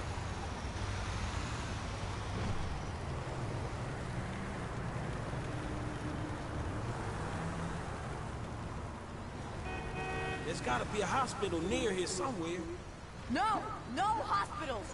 Can you take me to Sandy Shores? I got people there who can help me out. Cholo Springs Avenue. No hospitals. Look, thanks for this. I might get Another robbed 20 seconds, I'd have had the cops on all this over game. me. And Hell we're... happened back there? Don't worry about it, okay? It's not worth it. Look, you bleeding out. You won't go to the hospital or the cops. And you fleeing the scene of a dead body. If you want my help, you're gonna have to do better than that. Just a job that went wrong. Trust me. Don't want to know. Trust me, I do. I've seen enough jobs go wrong. I want to be clear what I'm getting into. So you're in the game? Now who's asking too many questions? Look, we hit a pawn shop, okay? But it was a sting. Cops were waiting for us. Supposed to be an easy job, low risk, 20K each. I was the driver. And not a very good one. Hey, I got us through 3 roadblocks. We had half of San Andreas law enforcement on our ass. We'd have been home free if that son of a bitch hadn't pulled a blade on me at 100 miles per hour. He spun us off the road. You crossed me, I put you down. No second chances. Sounds like you need to find a better crew. Considering I got 2 in custody and the other one dead on the side of Sonora Freeway, I need any crew, period. Why? You know someone? Nah, I didn't say that. They got nothing to connect me. No real names, no addresses. Left all the money. Way too hot to wash. I'll get myself patched up, lie low at the safe house for a day or 2, then see what I can put together. Damn. Oh, wait. I don't feel my legs so good. Be cool, I'll get you there. Sandy Shores. What's Sandy Shores? I went backwards, I think. Alright. Maybe he'll pay me. Like that other dude didn't. Understandably so, I have a lot of heat on me on this game, so I'm probably gonna like... Good. I got my foot down, ain't a lot more I could do.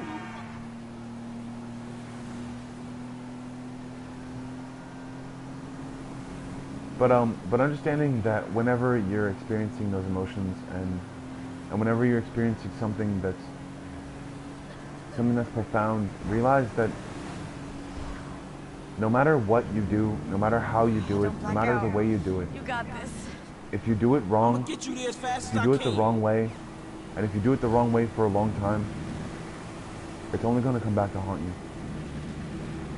And that's what I myself can promise, and that's probably what the American government can promise. If you do something wrong and in real life and you expect it not to come back to you, know that no. people... Aguanto más. Oh. Ah. Man. Man. Sorry, girl, I tried.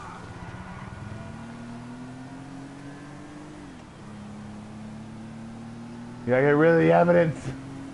Get rid of the evidence.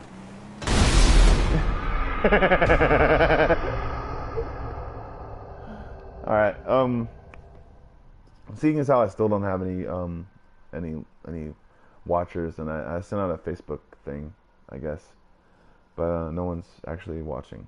But understandably so. Realize that whenever you're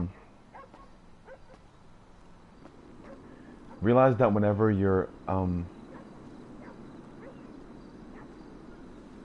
realize that whenever you're available emotionally to someone, that that person looks up to you, and if you steer them astray, or if you steer them into something that they can't get out of, then eventually they'll come back to haunt you as well.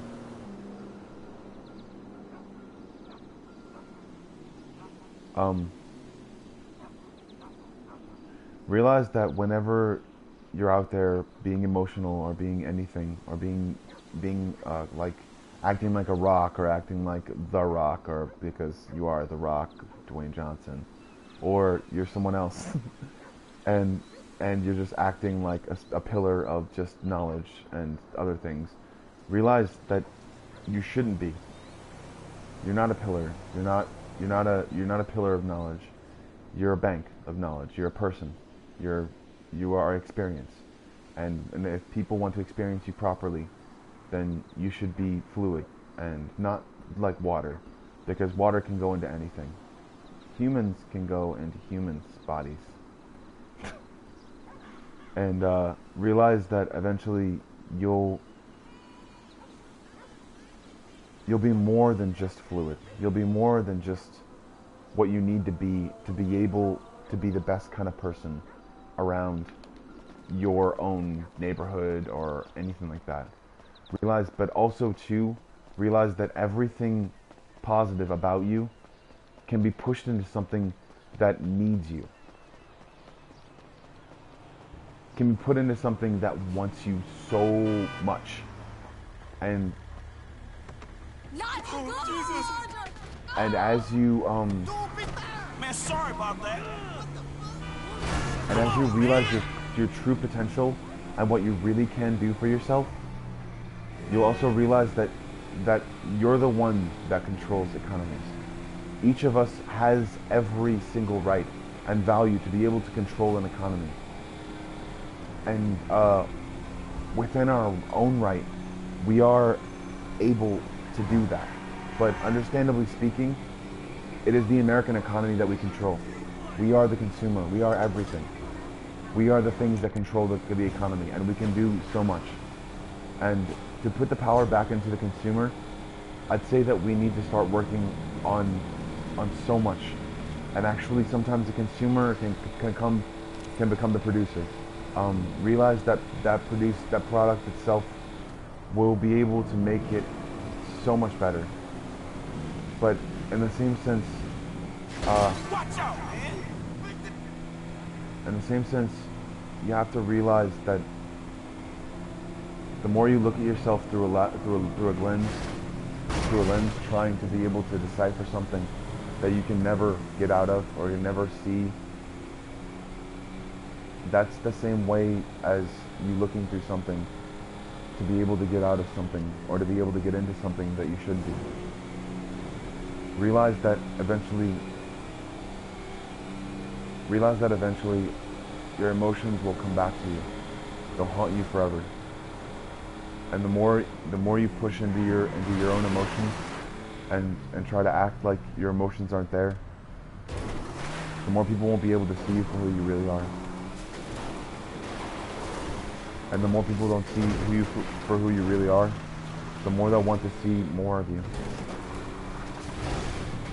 The more they'll want to see enough of you, the more they'll want to see less of you in some cases. And eventually no one will want to see you. And that's what happens.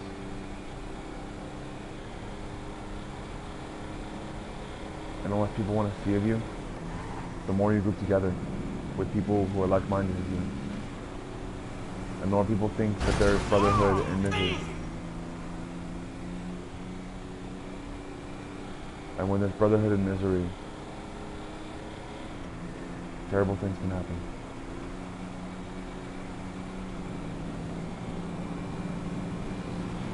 But I'm also saying for the sake of everything that you know you are, of everything that you know you can be. My car and stuff, okay? You can be so much better than anyone else makes you out to be. You can be so much better than anyone else ever lets you want to be. You can be so much better than anyone else helps you become the victim of. And I know this for people that I've met, as well as people that I don't even talk to anymore.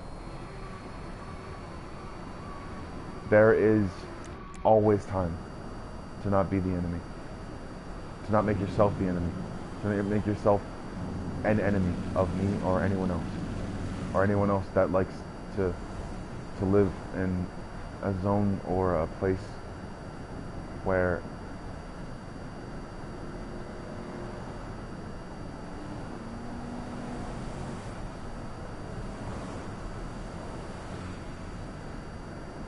you think you should be sometimes. Where you enjoy being able to be a person, but don't enjoy the responsibility.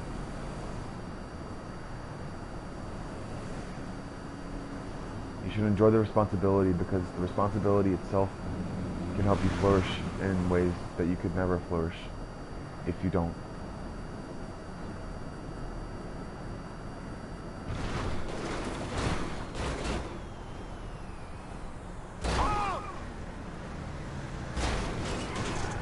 And I tried to make that, but it didn't work.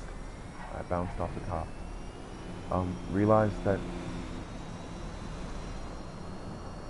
the more you see about this place and about this world,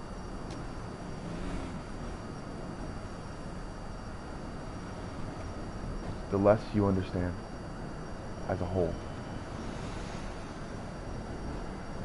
Hey, you don't see me driving here?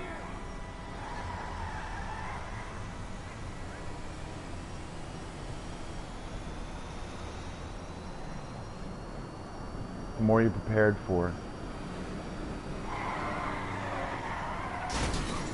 the less you see what's coming.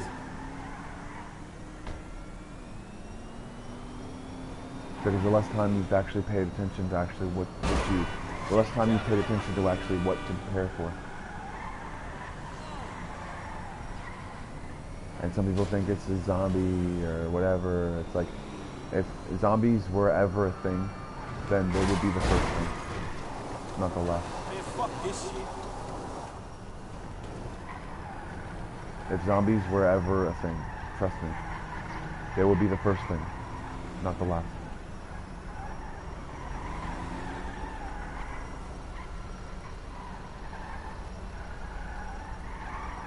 And also too, if you think that for 1 second,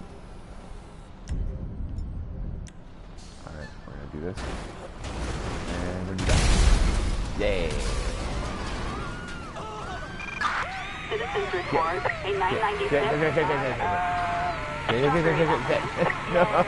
Textile city. Sorry, though.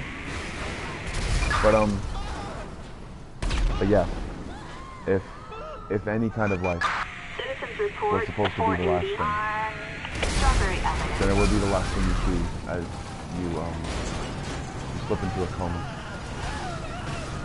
Then it would be the last thing you see as you slip into death or anything. Then it would be the last thing you see as you don't see. Units reporting. Shots fired.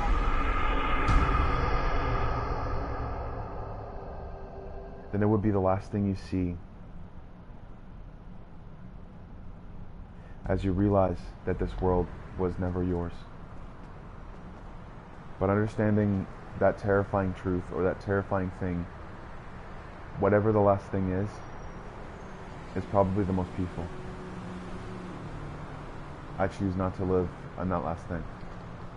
I choose not to see that last thing, or not even know that last thing, or even believe in that last thing. Because there is no life and death, good and evil. There is only emotional trauma, and what we do to cover it up every single day every single way. Puta madre!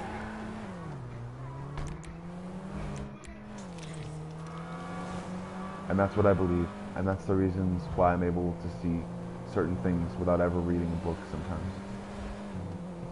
It's not what I've been picking up off of stuff. It's what I believe in myself.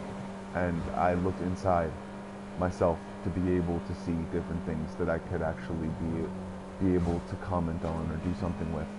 I think, and therefore I am doing a good job driving while talking.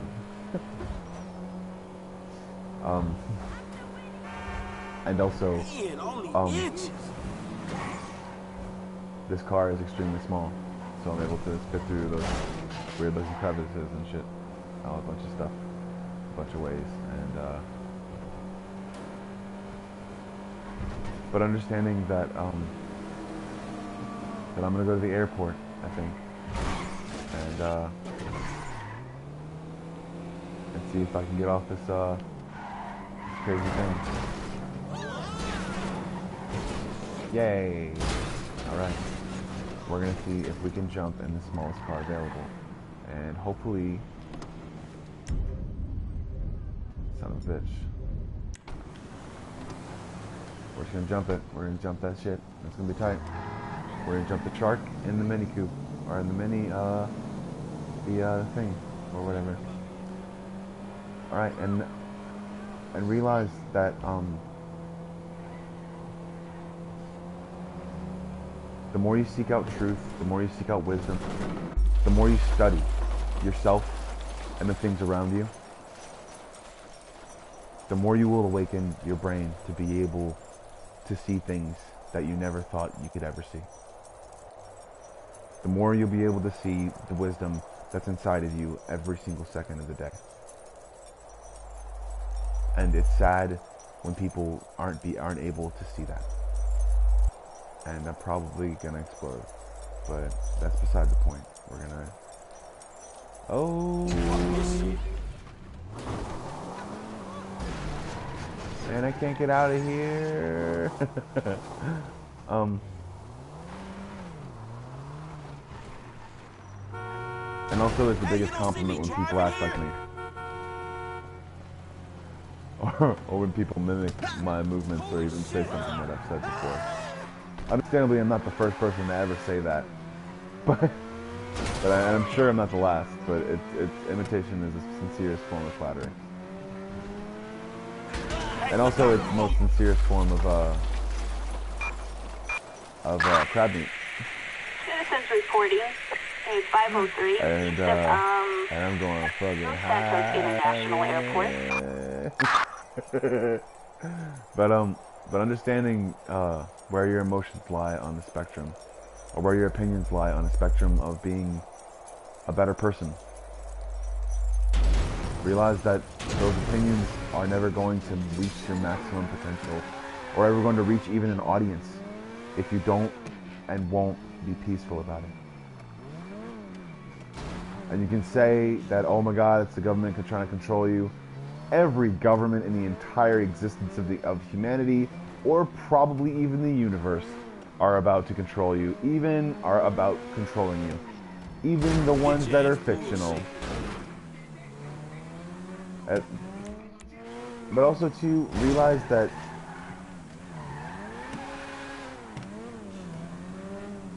not through ashes of a government or anything like that, but through action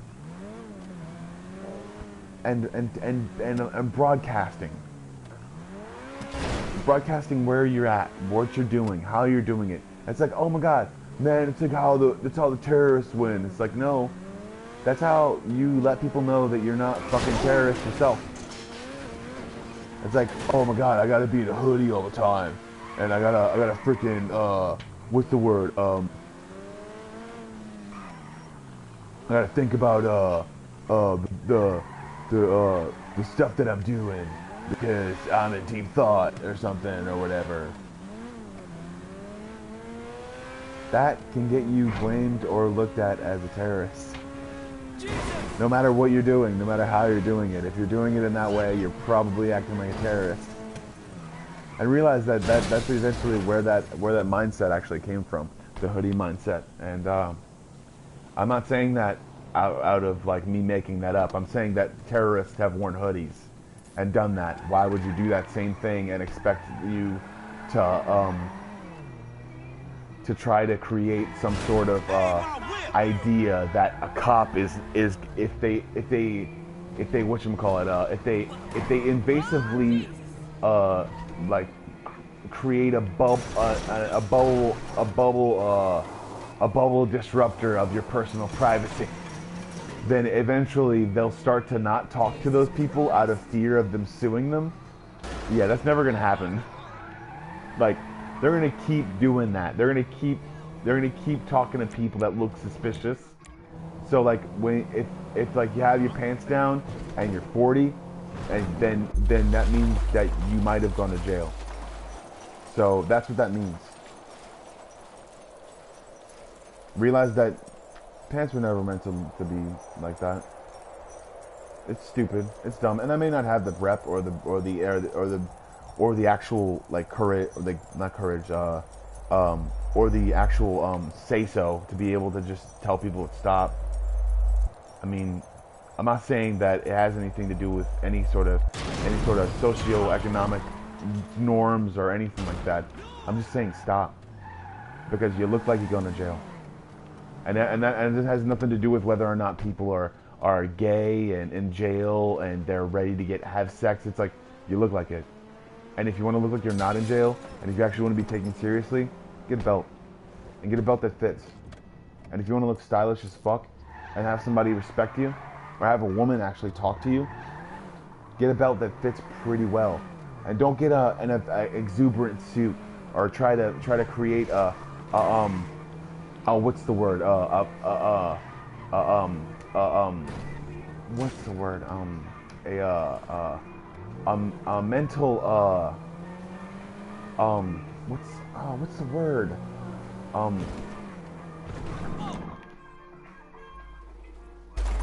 Because most dudes who wear those pinstripe suits and feathered hats and all those other dumb stuff, they got the idea from cartoons. And in some cases, those things were carpet. Like, they made carpet. They literally made really, really hard textiles to be their suits. And that was like in the Victorian era and like shit like that. And nobody does that anymore, because why would you want an entire like Oriental rug on your shoulder? You can just put it on your floor, and then that'll be cool. But realize that if you want to be taken seriously in a place where so many people don't get taken seriously, realize that you have to change yourself sometimes. And sometimes you have to change yourself in a way that you don't want. And, but if you want to create your own job, then you can look whatever the fuck you want to. Whatever way you fucking want to. And that's the real reason for some people actually, that's the real reason for some people actually doing stuff. So like, but also too, as that pertains to emotions, I kind of want to say that that with everyone trying to be the same, it would probably be a stupid society. So don't listen to me all the time, because in the same sense, oneness or one love, in theory, is probably better than one love in practice. So yeah. So Shit. Give me that thing right now. and baby blue is my favorite color. Is that baby blue? No, that's white. Kind of off-white, kind of eggshell. We're gonna see if we can do some stuff with grenades with this 18-wheeler, because I found out some stuff that I want to do. And we're gonna see if we can. Hey, roll up. I'm gonna take this onto a bridge. You gotta watch out, Because I have a viewer now, yeah! So I don't have to talk about emotions. I can just do stupid shit, yeah! No, I'm gonna talk about emotions too, if whoever that viewer is. You can message me too if you want. So, alright, this is what we're gonna do. It's gonna be the best ever. Best thing ever. It's gonna be cool. Okay, here we go. Okay. We're gonna block this entire section off. And move. There we go. Block that entire section off. And we're gonna see how many cars we can hit while underneath. Because we have 24 grenades. Alright.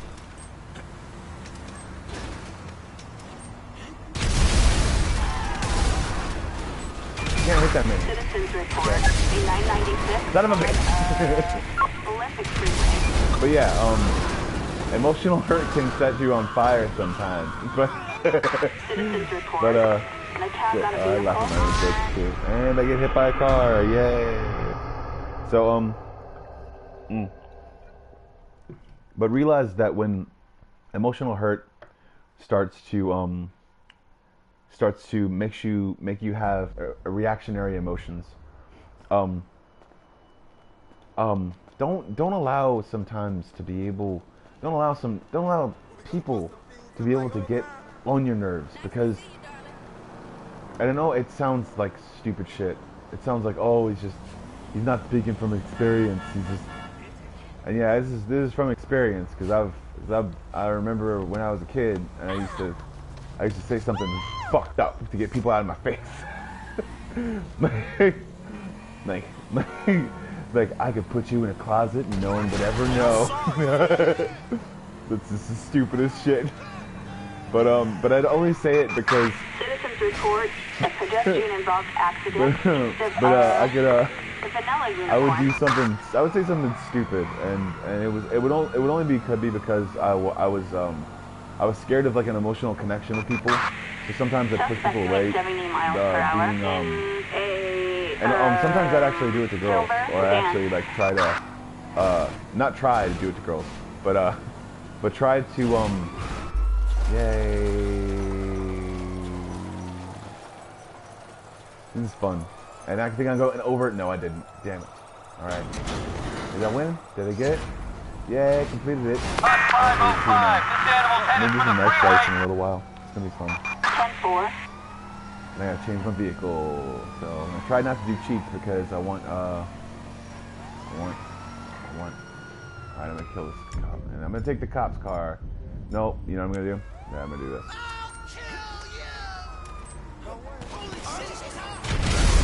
Yeah! See, I tried, and it didn't work because I can hardly see that white dot through all that white freaking pavement sometimes, and it sucks. Offsetting colors, god damn it! But yeah, that's the reason sometimes I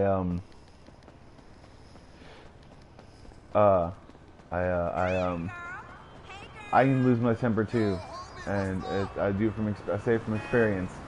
Don't go with reactionary emotions. They're not fun. They're stupid. They're dumb, and they get you in trouble. But in the same sense, I haven't like done anything like super terrible. So I mean, like, I'm lucky in that sense. Or gotten caught for something super terrible. But that's the point. It's I'm not actually. I haven't actually done anything terrible, so I would never.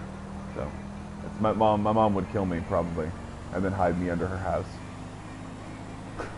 because she's that serious about shit. She will totally whoop my ass and beat me too if I ever do anything terrible or mean to anyone. And I think that's probably the biggest thing sometimes is some people don't have enough family to be able to tell them. Or enough guardians to be able to tell them when something's fucked up and they need to leave, or something's messed up and they need to go, or something like that, you know. And I need to turn that music off because that is copyrighted.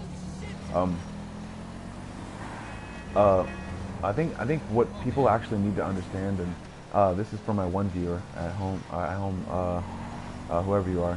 If you want to message me, you can. I told you before, probably. You don't really need to, but you can if you want to.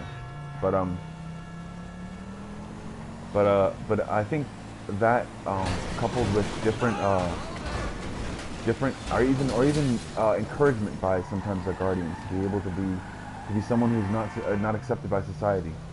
I think what some people actually try to accomplish by doing that is they try to create characters sometimes into a person that is like that they believe is smarter or is better than someone else, or they believe in their own mind to be better at something as far as thinking. But in the same sense,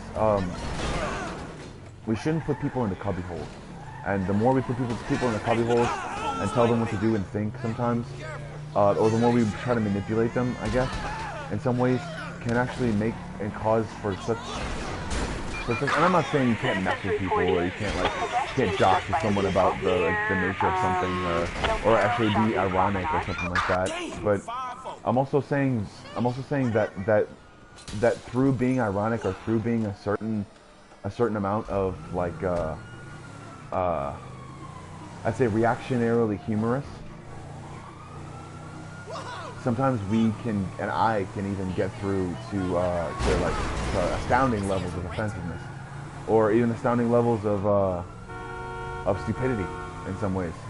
So we're gonna see if we can block this 18-wheeler in, and we're gonna see if we can do something else with some grenades. And I'm gonna see. Wait, hold on.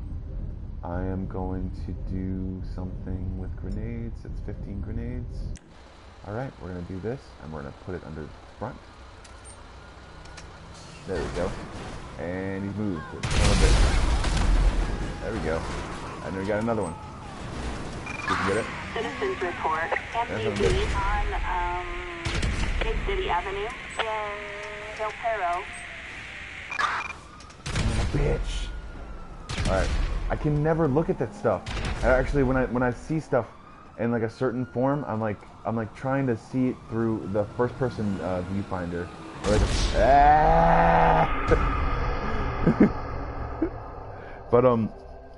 but yeah, through certain eras of resonating certain things with people is the reality that that society could have moved on so well if would have started innovation or gotten themselves through innovation. And in some ways they did, in some ways they do, but I'd say that in retrospect, sometimes, like, my dad didn't have to take all that acid, you know. My dad didn't have to take all those hallucinogenic drugs, you know, all those things, you know, that were like given to him. My mom didn't have to go partying sometimes with her friends or try to like have giddy, embarrassing stuff whenever, I don't know, you know. It's just my mom had to go through college later on in life. And I guess she did it when she was mature enough to realize that sometimes things are I guess and I'm going through this kind of fast, but let's see that shit. Okay, but understanding that, I'm going to turn that off because it's been on for a little bit. I'm going to jump this, and I'm going to throw a grenade out and see if I can get somebody.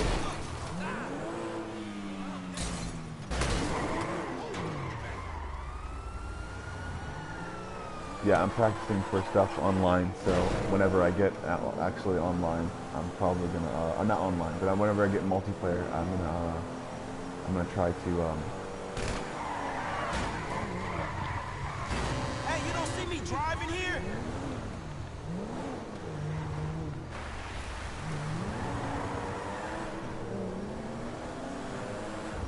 Alright, now I'm gonna beat this one, and then... Fuck you, bitch!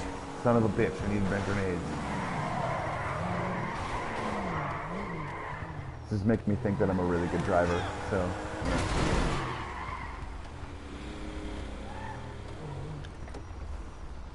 Alright. Got 9 of them. Alright, there we go. And there we go. Yeah. Oh, shit! Citizens report MDB on Great Ocean Highway.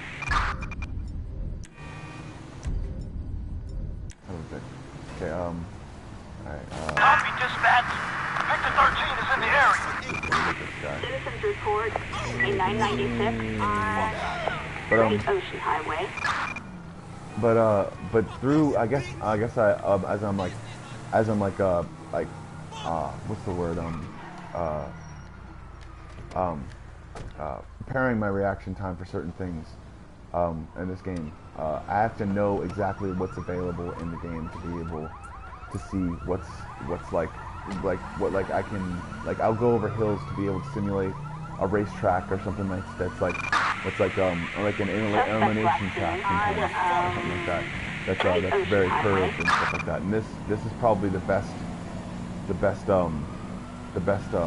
example of that. Like this is like I have to be able to navigate this turn. So I have one viewer, so I'm good. Yeah. This is awesome. And but through reactionary emotions, people are started to be able to realize that they're not themselves. And I know I've said this before, but and also I've said this before, but I'm trying to land it. Come on, land it. Oh, you son of a bitch. All right, okay. All right, I didn't land it, but I'm gonna go back to this.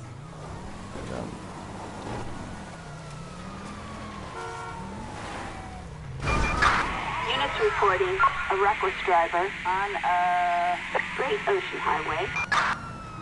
Alright, and also to get people to chase me, actually simulate some multiplayer sometimes. Suspect northbound on Great Ocean Highway. Can't you hear me coming? Humber Hills.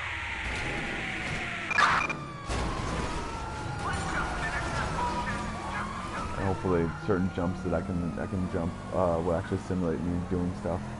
But through reactionary emotions or reactionary symbols, you start to change your thinking when it comes to certain things.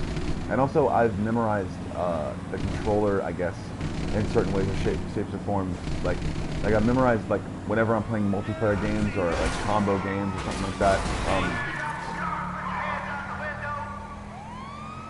There we go. Give me that motorcycle. Yeah. Okay. 505 close to There we go. Alright, cool. God dang it. Almost got him, but it didn't really change fast enough. And I'm doing this for about 3 hours. This is going to be awesome, and I'm probably going to have to go to the bathroom really badly whenever I stop. But getting up and walking around now. Oh, I just cracked my arm, and my legs are all tight and junk. Jeez.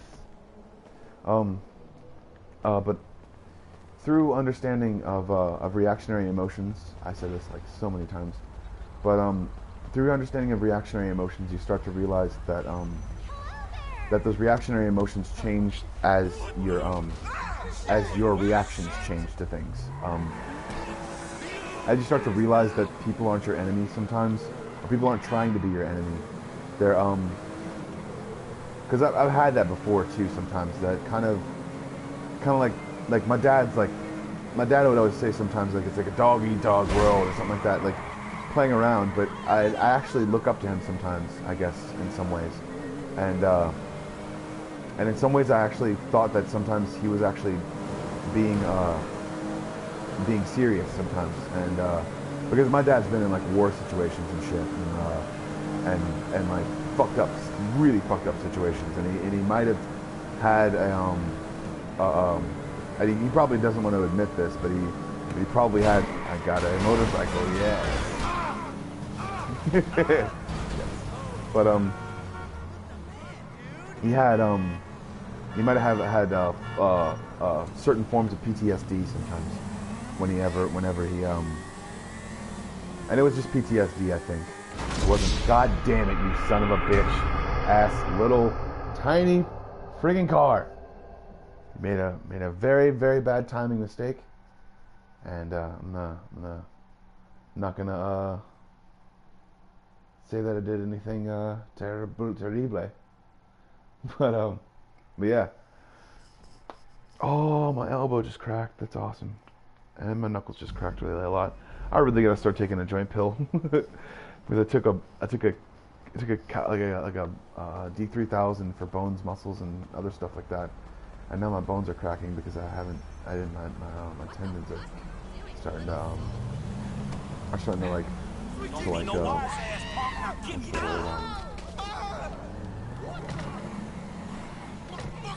I don't know, but I'm also taking an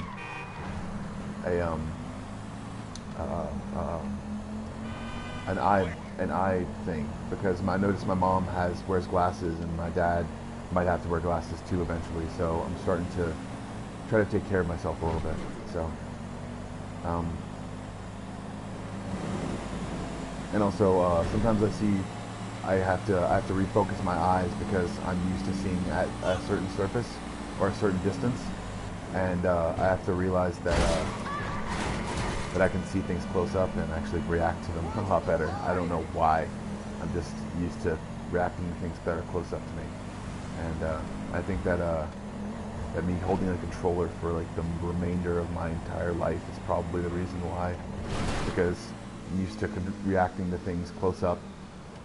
Oh damn it! Almost did it.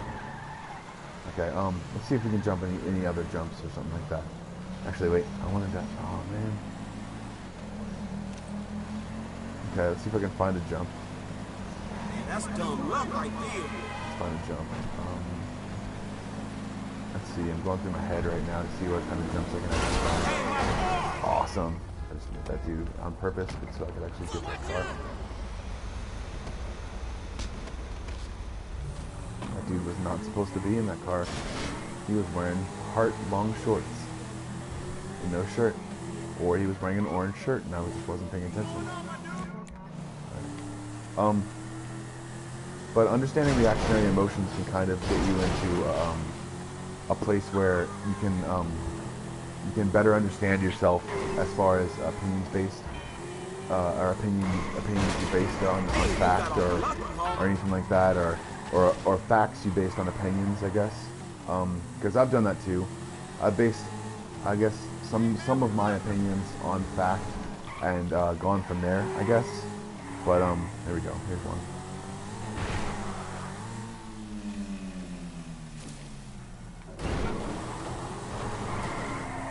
But understanding that that it's not where that ends, you know. It's not where your research should end, you know.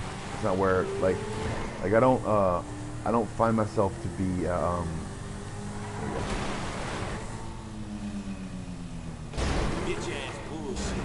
God damn it.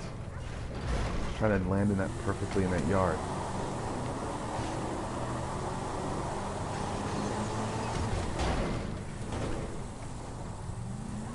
Alright, but understanding where your reactionary emotions come from, what thoughts derive from them, it's like crucial in actually being able to understand where your reactions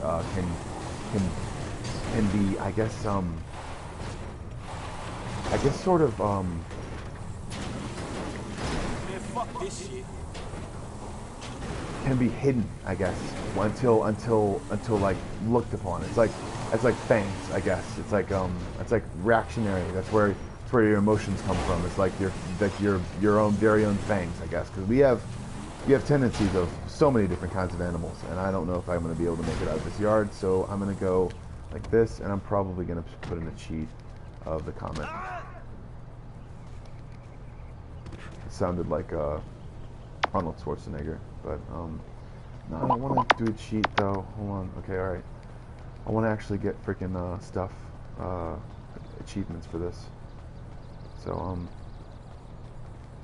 been so long without it, and every single time I see that notification, I kind of like go, oh man, a little bit. And also, this is a nice neighborhood. I'll be able to find stuff for real. So there we go. There's one. But finding out what your reactionary emotions are, and finding out what kind of thought patterns go back and forth in your head, realizing that those thought patterns go back and forth, and sometimes you react to them instead of reacting to the situation around you. People can say that sometimes you create a reflex sometimes, but also too, like I've had because I've done like 25 push-ups in one day. I'm kind of heavy. I'm 280 pounds, I think.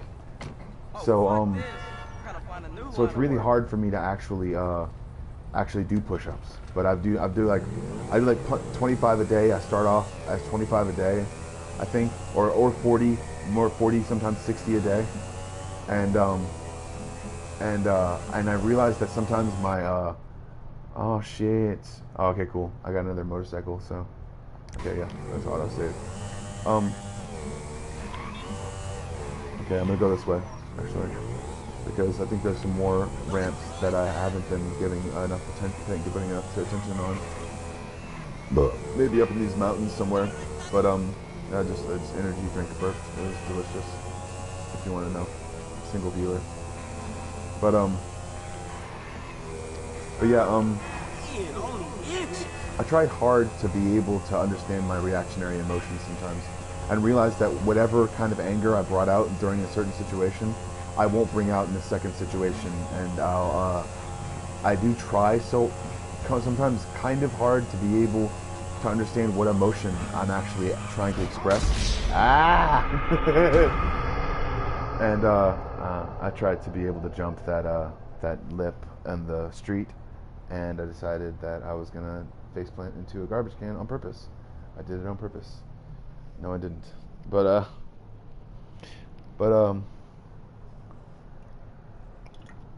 when understanding reactionary emotions, you start to realize that you think sometimes you're controlling your emotions with reactionary emotions, but you're becoming what you think.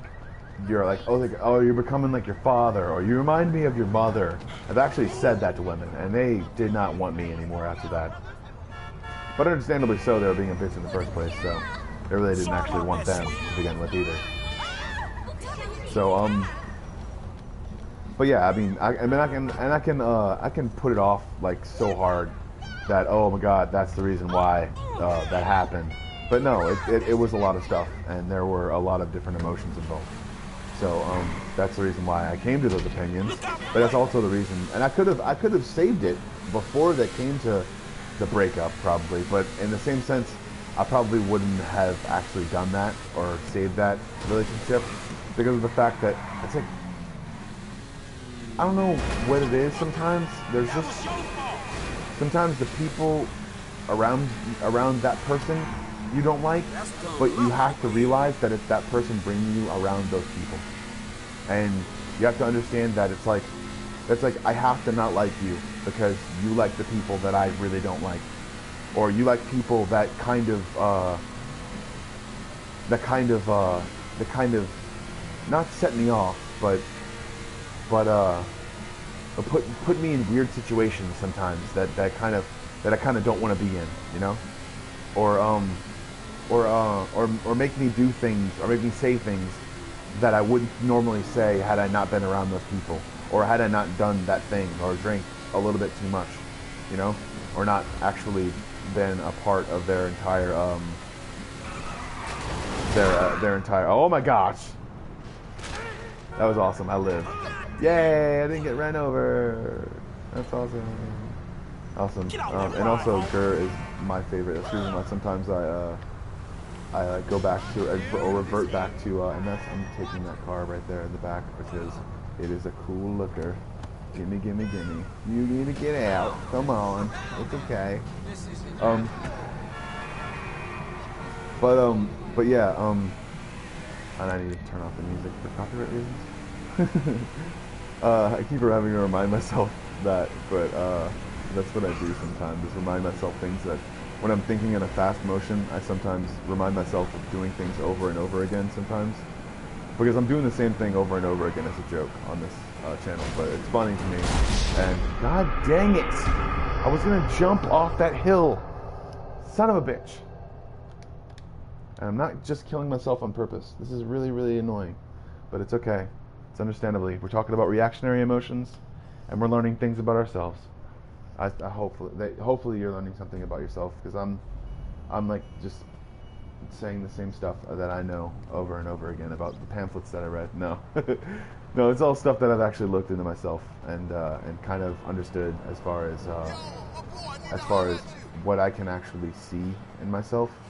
Or I mean, and also, I mean, the situations that you go through, sometimes it's hard to not react like outright, or say something outright is bad, or be something that is like outright outrageous to combat that thing. But understandably so, you should probably be on the same road to being able to fight it if you're and I'm gonna jump in here. This is fun. This is always fun.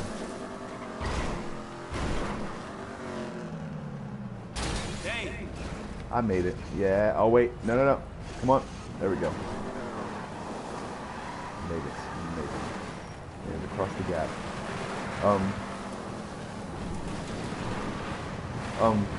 But understanding that and I said understanding a lot in the last like 20 minutes. But and making sure you realize that that reactionary emotions can be so detrimental to your health, and I've realized this so many different times, and that's why I stop myself. Like whatever I'm doing, however I'm doing it, if there's a situation that I can't control, I stop myself and I just look at the situation, and I'm like, what's going on? How is it going on? The way is it going on? Which way is it going on? Can it go south very soon? The way is it going? Which way would it be going south? Does anyone have any weapons on them? Do they have anything on them? Those are the 10 or 11 thoughts that pass through my brain pretty much instantaneously as I'm doing something, because I've done security for so long, or I've done certain things for so long, and trained my mind in certain ways. But not to say that I've broken any laws doing it. I think I've just drank energy drinks and done stuff. But understanding that there are certain patterns to each situation. There are ways to be able to predict what movements can actually happen. Like a person being able to have their hand up. Will they move it down? Will they move it right? Will they move it left? There's only 3 to certain things you can be able to predict and react to certain people's movements based on your movements. So obviously, it's like the same way with if you're with a woman, I guess, and your emotions are kind of tense, and you're like, ooh, I love you, or hey, I really like you a lot, and then, ooh, I like you a lot, and then you start touching and stuff. It's like the same reactionary sort of way that you're able to realize that a situation is going to arise more than it actually is, except instead of getting sex, you get terrible things.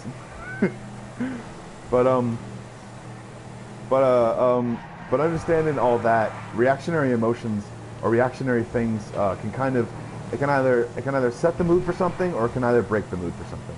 So in the same sense as whatever situation you're actually in can actually set the mood for something a little bit more emotional, or it can actually break the tension or even break the ice of a certain person to be able to be around you or be more comfortable around you. Understanding that I'm gonna steal this car. Or no, I'm not gonna steal that car. I thought it was a Mustang. Sucks. Whatever. Okay. So now that I have one viewer, I'm gonna keep running this shit. Something don't feel too good. And this is my car now. Yay, I love gray. Thank you. I'm also gonna see how many cars I can. This is really hard on the story mode because I can't pile up cars very much unless I use a mod or something like that, or else or if I mod.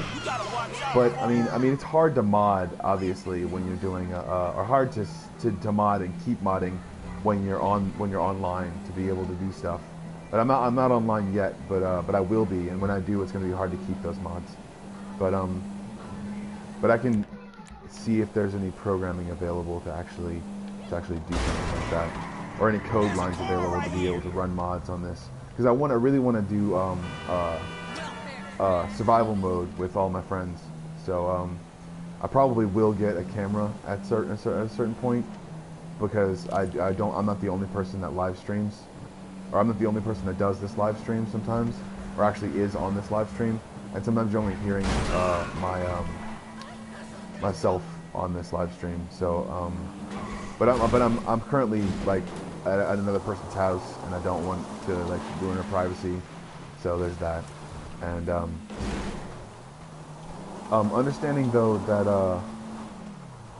that through certain pathways of being able to realize your emotional state, you'll be able to control certain emotions and certain things around you, or you'll be able to even react in certain ways that you wouldn't normally be reacting.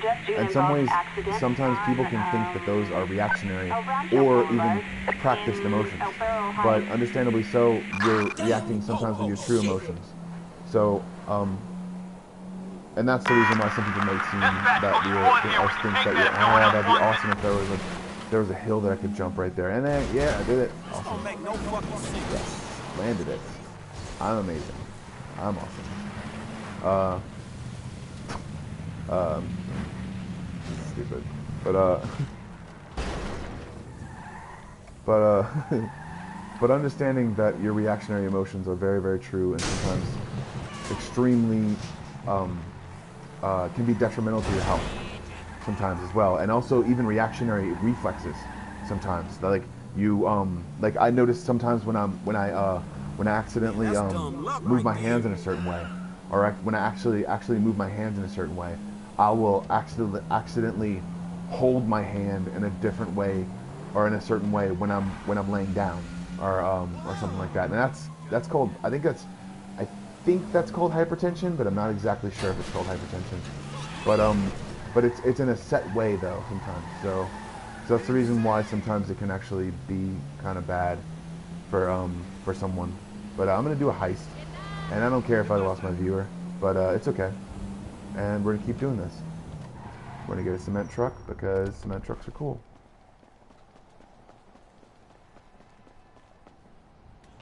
And I'm going to throw a grenade in the cement truck when I'm done, because I want to celebrate a good heist.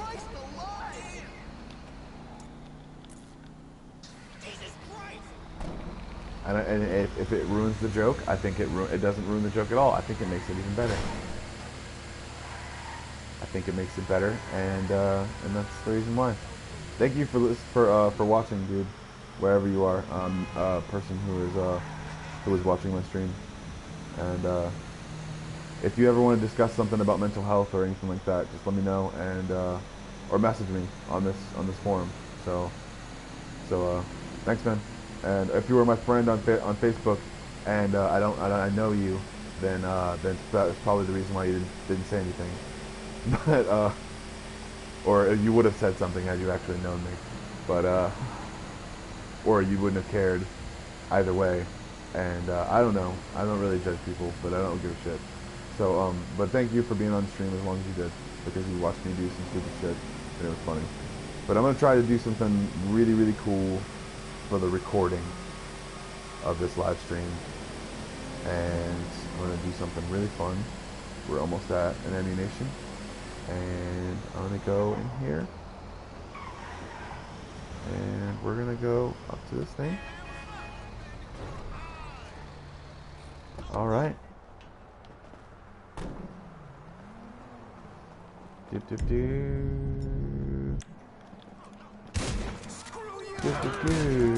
Got him. Wait, there's other dudes in this one.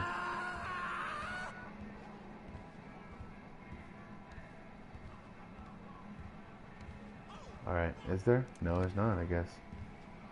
Well, okay. I thought there was more guns or something like that you could get. But, alright, cool. Here we go. Damn it. Alright. Alright, okay, so we're gonna get $85 and Citizens report a 417 $115. Yay! Los Santos Okay, Gun here we Club. go. We got 8 grenades left. We are gonna go do something fun with this. We're just gonna do this in front of here. And we're gonna see what kind of holes we have. To see what kind of stuff we can drop. See if I can make a 3-pointer. Oh shit! Make a 3-pointer? Okay, let's get back. Dispatch, we've got eyes on the target. Officers report a person resisting arrest close to the Los Santos Gun Club.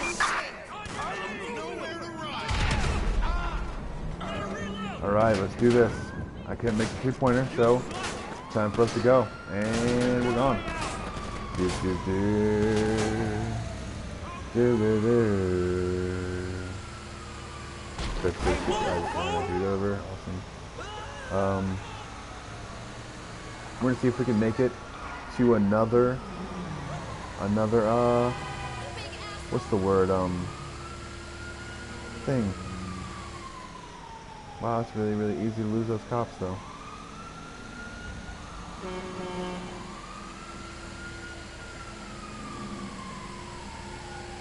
Okay, you have another...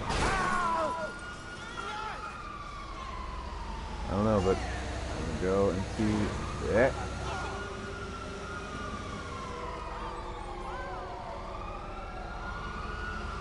Gosh, dang it, man. Bullshnikes. Can't use him in a cement truck. But alright, let's leave him. Let's go press start. And I'm gonna go check out another one of these things. Did I already do that one?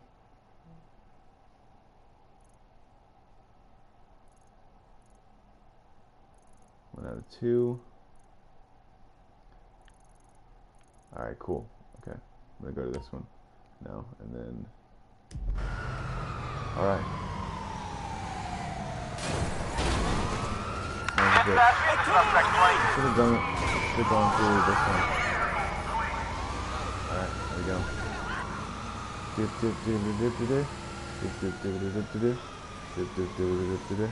But also too, thinking about when you're in a reactionary state, or when you're in a reactionary emotion.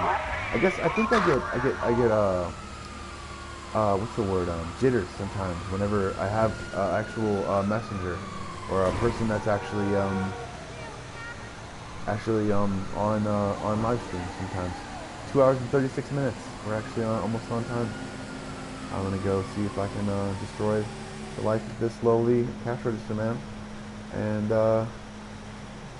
not actually do that because it's all code and not actually of any consequence of any kind.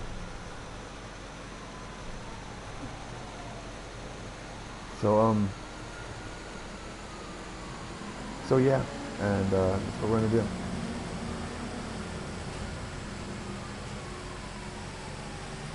Yes. That's what I wanted. Let's do this. Oh wait, gotta go this way.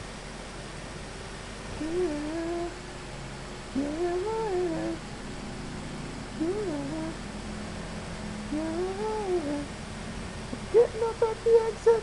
We're gonna kill a cashier. We're gonna kill that cashier and he's gonna give us money. It's gonna be so freaking tight. It's gonna be so amazing. We're gonna talk more about mental health and then it's gonna be so amazing. Alright, cool. And we're done with that stupid little song. Alright. So I know I'm talking about the same thing over and over again sometimes, but I can't stress enough how bad sometimes people have it, and I've been barked at before by certain people. I've been looked at a certain way by certain people because of me barking, because of other people have been barking at me.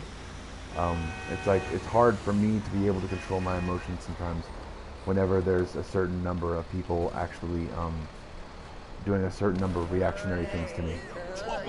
It may seem like it's doing something, like you're doing something, I guess, terrible, but get out of here. Got him. Is there dudes in here? There must be. Wait, are you serious? There's nobody in here. A civilian requiring it's annoying. On Popular Street in Cypress Flat. 102. Good job. Me. Yay. And yes, I'm practicing heists for different things. It's the reason why I have 0 viewers now. Alright, I'm gonna get my cement truck. We're gonna go see if we can practice 3-pointers in the back of the cement truck.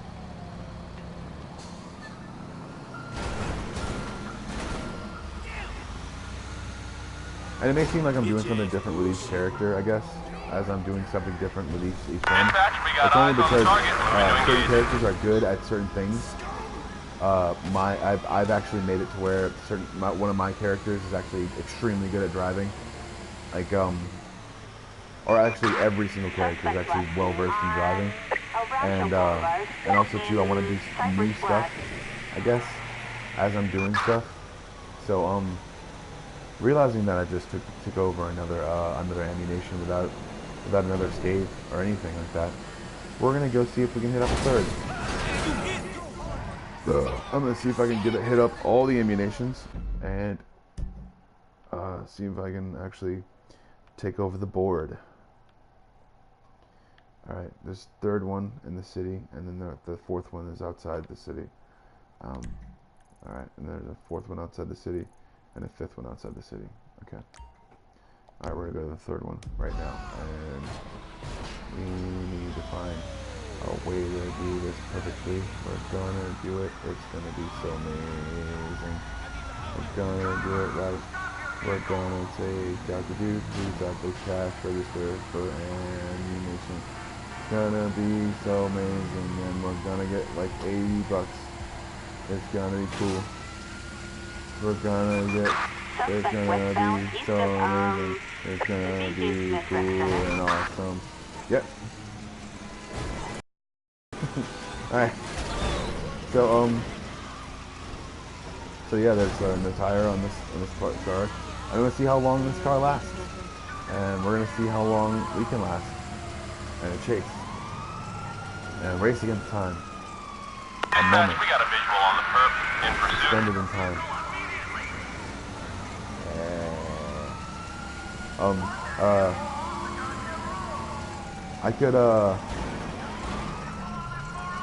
I could say so many things about things that I'm doing.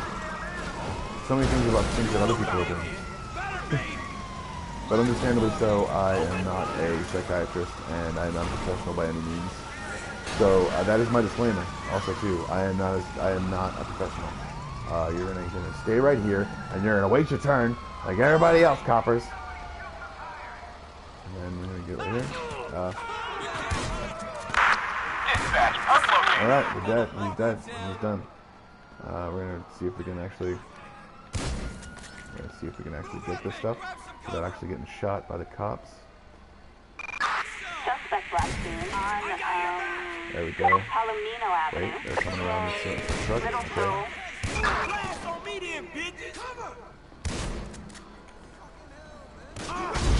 Oh, you son of a bitch! Those are the two other ones. Jeez. This is annoying. But yeah, I'm at 2 hours and 42 minutes, and my body's hurting. So I'm gonna go drink some more energy drink, because that's what it is.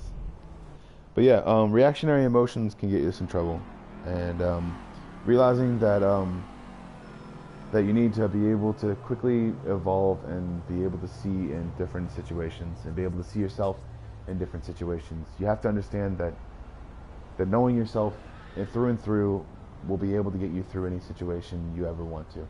Knowing yourself before you know anyone else.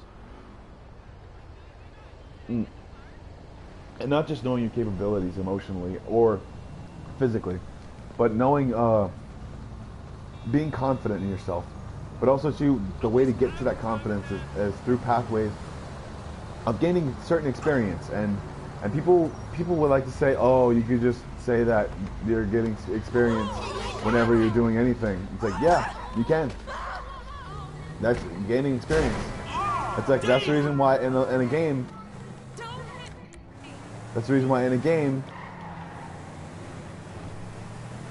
you get experience with every single mission you do, with every single thing you do, with every single stuff you do.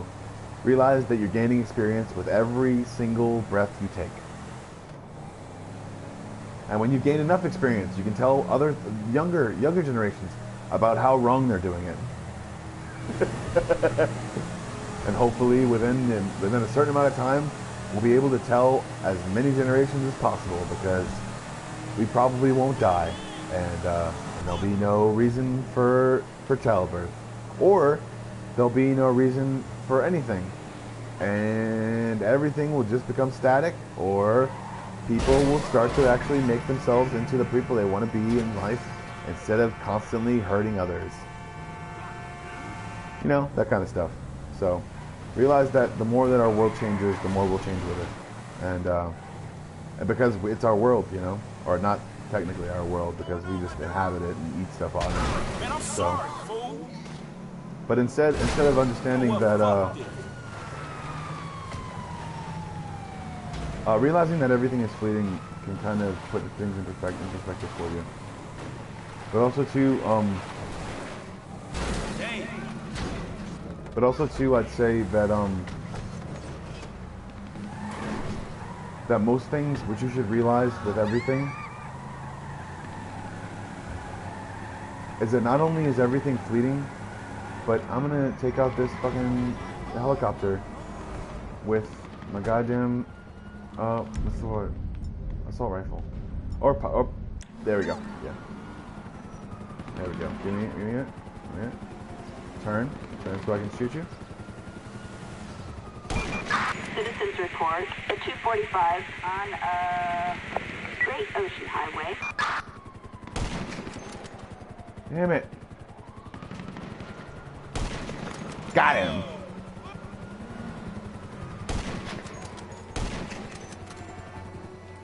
Alright.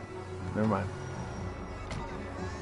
Alright, but understanding that reactionary emotions can kind of put you in a stupor, and they can get you into certain situations that you should never be in.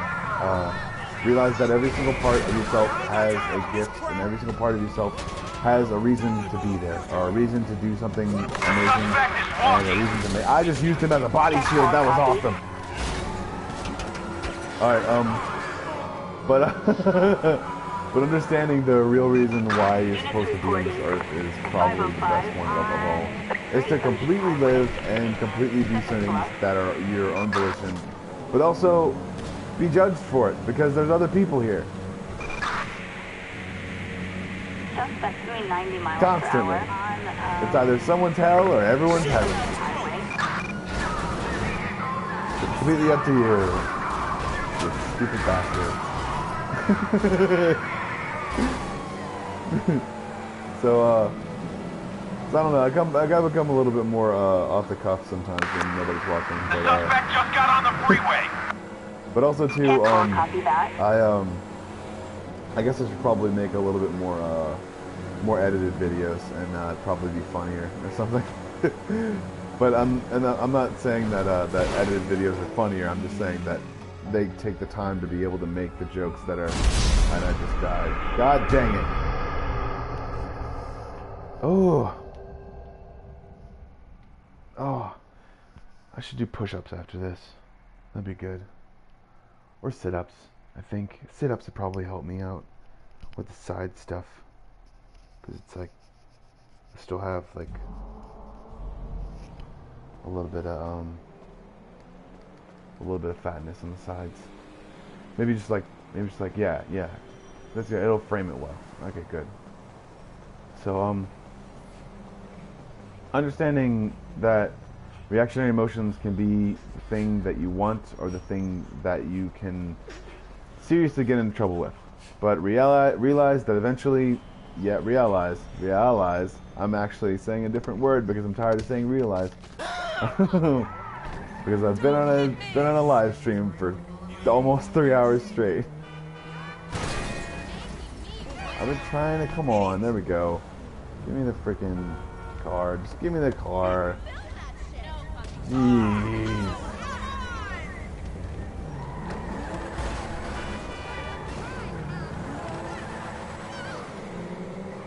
Alright, so now I'm gonna see how much I can go in the opposite direction. We're gonna go in the desert. It's gonna be great. We're gonna go in the desert, and it's gonna be great. I'm gonna see if I can actually make a good amount of jumps in the desert, because I can always make good amounts of jumps in the desert. It's so badass. And it's so much fun to watch. And also, if there were fireworks around, it'll make it even more spectacular and awesome. So what I'm going to do is I'm not going to take that car, that chopper. I am going to go through these cars. Oh man.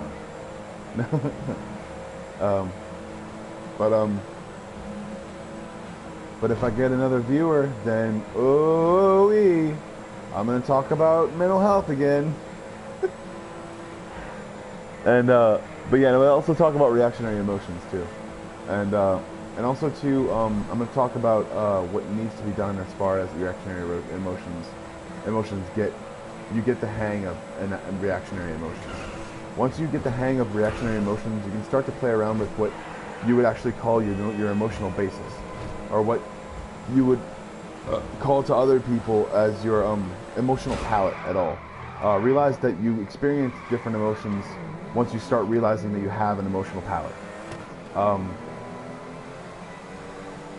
You start to experience, and it may seem like you're going through like male menopause or whatever the fuck sometimes, but understandably so, you're not actually doing that. You're just experiencing new emotions, okay? It may seem like it. Women sometimes don't even go through menopause. They just stop going out of their vagina sometimes. I know I'm not a doctor, but I don't give a shit because I noticed that sometimes I can say things like, are we on the? Oh damn it! I'm not doing it right. I'm not going in the right direction. Son of a bitch! You son of a bitch! Oh well, fuck this. There's the right direction. There's a desert and the other way. Hey, my whip. But yeah, I watched Gus Johnson too. It's pretty funny, and not Gus Johnson's highlights in college. But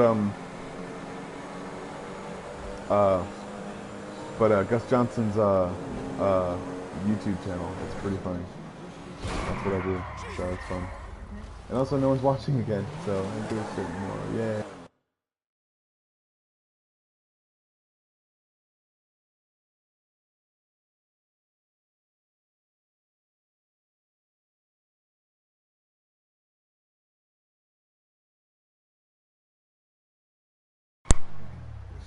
It's called I ramble a lot.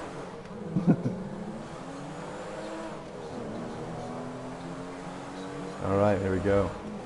It's gonna be fun. Just winding roads and shit. Good practice. And also really, really bad practice too.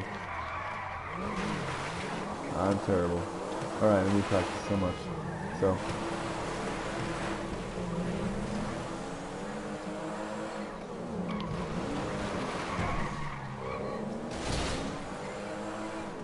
alright, here we go. I don't care about this. Alright.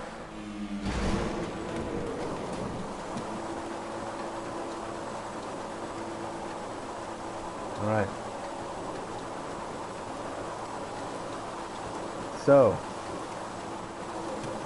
reactionary emotions can keep us from doing a lot of things in our lives. It can keep us from making the right decisions. It can keep us from making the right people, from meeting the right people, not making the right people, obviously. From making the right decisions in our lives to meet the right people. And also too, in the same reactionary emotions can also start us from doing something spontaneous to something completely stupid. But also too, in the same sense, we should realize that those reactionary emotions don't get us through the day. The reactionary emotions don't keep us from jumping off cliffs or doing things that are stupid, or taking out rentals for Wolverines, you know, and then jumping at the Wolverine like an idiot.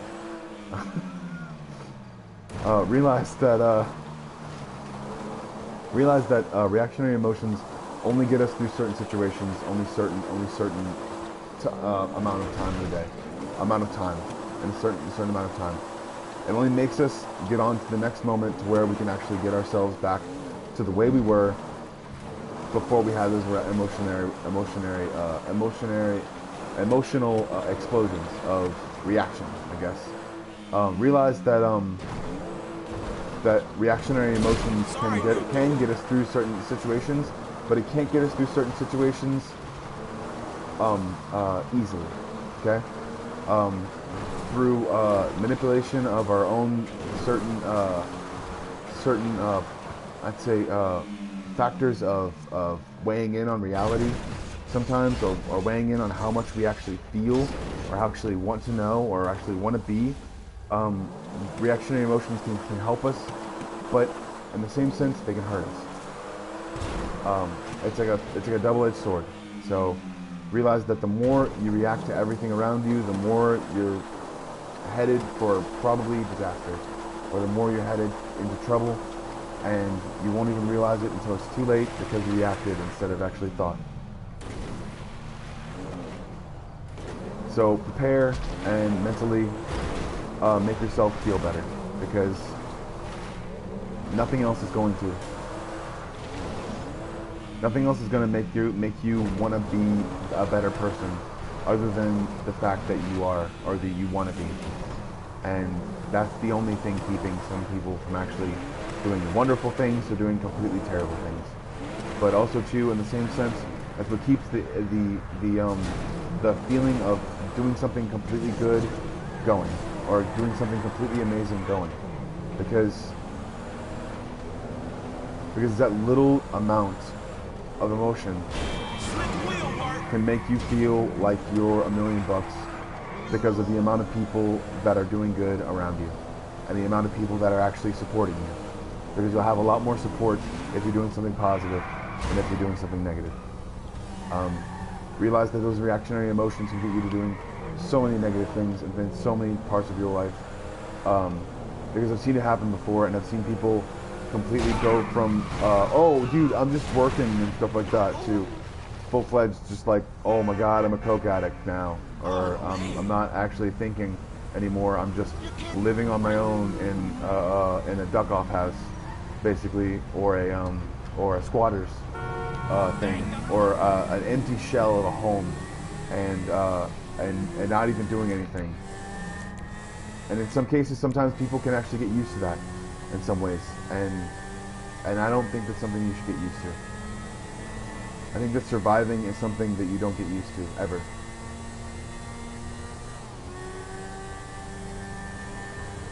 And I think also that if you were to make it to where... Son of a bitch, I was gonna jump that. Shit, that hurt. Alright, I gotta get into a helmet. I think that if you were able to go into your life and take back certain situations and certain things that you did, or certain people that you told to go somewhere or in your life, then I think that it possibly would have changed everything about you. But also too, in the same sense, I think that you have to make the decision to be able to do something for yourself. And it starts by just making yourself look good. If you want good things to happen, try to make yourself look good. I bet you those things will happen a lot more often. But if you don't want judgmental people or superficial people, realize that everyone is superficial in some way, shape, or form. Everyone in some way likes something about someone, and that's the way that it is sometimes. That's what keeps people in a certain relationship. It's what gets people into a certain relationship. It's what keeps people thinking about one person, is that one thing that they had that no one else had, or they thought no one else had, but they just liked the way that they did it. It's what keeps love alive. It's what keeps life alive. It's what keeps everything around, and not just existing and moving aimlessly through what we think is as our reality, when in actuality what we understand about reality is the fact that everything is fabricated, so why can't we be? So in the same sense, realize that since it doesn't matter, the materialism itself, it doesn't matter. If everything is itself fabricated, then in actuality you should be out there being materialistic, because it doesn't matter.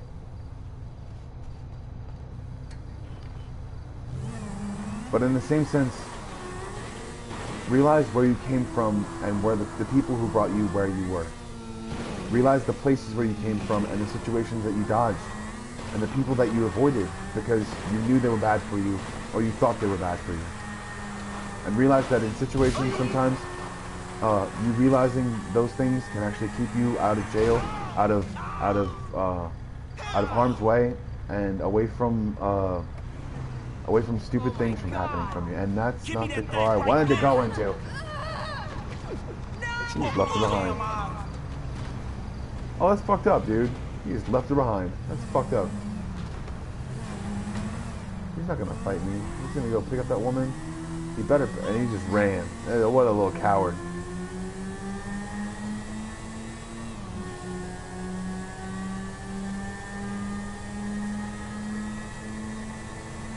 Realize that whenever you realize that it sounds redundant, but it's going somewhere. Whenever you realize your reactionary emotions can be controlled and helped, you'll never be without ever again.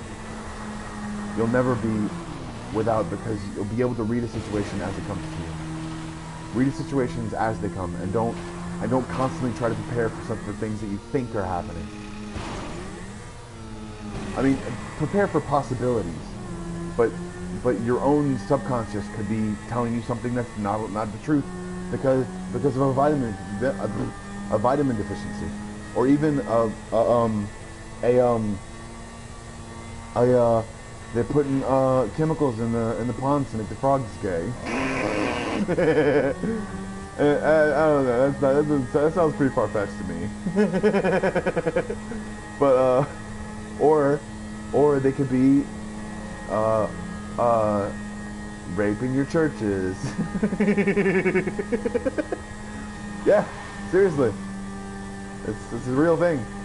It sounds bad. It sounds funny a little bit, in a demented sort of way. But in the same sense, people. Freedom is at war. Freedom is at stake here. Freedom of religion, freedom of expression, freedom of anything. And the more we don't express ourselves in the same sense, the more we're giving in to what people actually want. People actually think they should do as far as things go, and they shouldn't capitalize this affirmation of materialism. No, fuck that. It's stupid. Thinking that affirmations of materialism. You are fucking made of matter, you idiots. You're made of matter. It's a material world, obviously. She was making an observation. That's all she was doing. It's like, yeah, you're made of matter, but you're also made of energy, and everything else is too. Did you know that? It's actually the combination of matter and energy. So technically, it's a material and an astral world. So, I mean, I don't know. Think about it like that, but also think about it like this. I'm gonna jump as many fucking things as possible in the next 5 minutes, because I'm gonna do something fucking crazy and do something stupid, and then I'm gonna throw grenades off the side of this bike. Okay.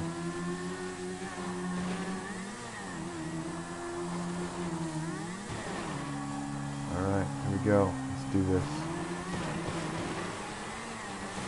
But in the same sense, realize not to take everything too seriously, you know? I kind of go off on my own little mode sometimes, but in realization sometimes, I understand that... Son of a bitch. I realize that I go off on my little mode sometimes, but I really do understand myself, and I really do know where I'm coming from. I understand that there are some limitations when it comes to people, and expression, but also too, in the same sense, realize that certain things originated in a certain way, and when you start to take in the information as a whole and start to see yourself make changes in your life, realize that people are going to notice those changes, and whether or not they're comfortable with them, they're going to react to you. They're going to react to anything about you.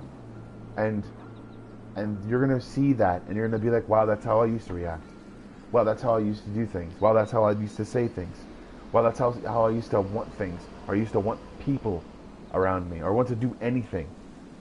Like that's how I wanted to make something happen constantly. But if I don't make a discussion, then if I don't make a discussion, then I don't think that anyone else will. And in some cases, people can inspire you or inspire to do something with you or around you. But what you have to do is be able to see yourself in their shoes and see what they would be inspired by, or what they would be liked by, or what they would be around, or how they would be around. So that's how you get stuff. That's how you do things. But reactionary emotions are all in those mixes, are all in those things. And when you learn to control your reactionary emotions or control your reactionary things, realize that it's not always fake. It's not always fake. It's just sometimes people put on the waterworks because they believe they should cry, or they believe they want to cry, or they sometimes people put on the laugh because they want to laugh so badly, but they don't give themselves that sometimes.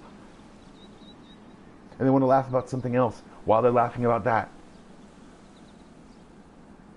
Or in some cases they want to react to a certain situation the way they react to someone, like completely going off, or saying that those emotions lead up to something and they're trying to stop something before it happens.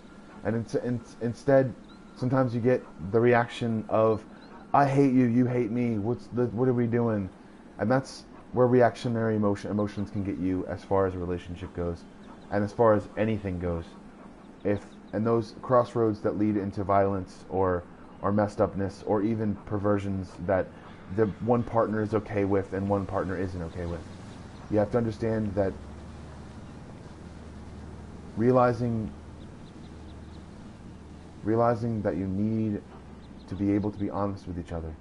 You need to be able to be honest with yourself, and you need to be able to be honest with those emotions that are welling up inside of you sometimes. And the emotions well up inside of me sometimes, and I can't get it out with anything by just drawing or painting or anything like that. I have to talk, I have to share something, and this is me sharing. So nobody fucking listened, but we're at 3 hours and 6 minutes and 7 minutes. Yay! 3 hours and 7 minutes. I really need to go to the bathroom, and my foot hurts, so I'm gonna stop. It doesn't hurt anymore. Awesome. So yep.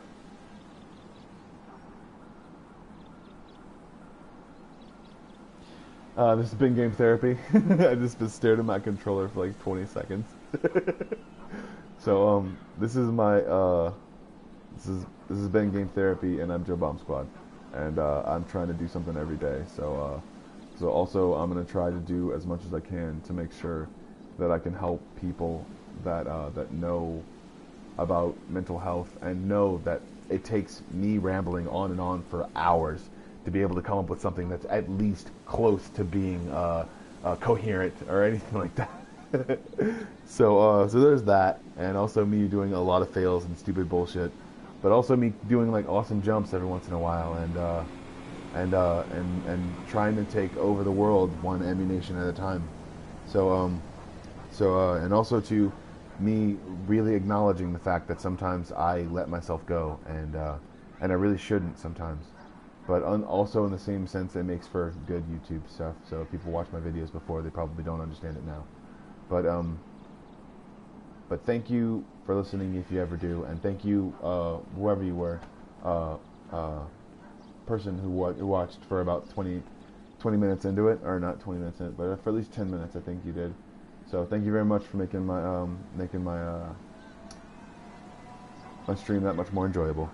I wanted to create a discussion, and I want to make something funny happen as well too. That's the reason why I do this. So, and also the reason why I'm going to play other games as well. So thank you for listening if you ever do.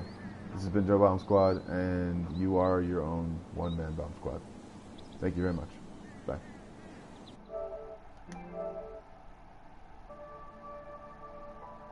Yeah.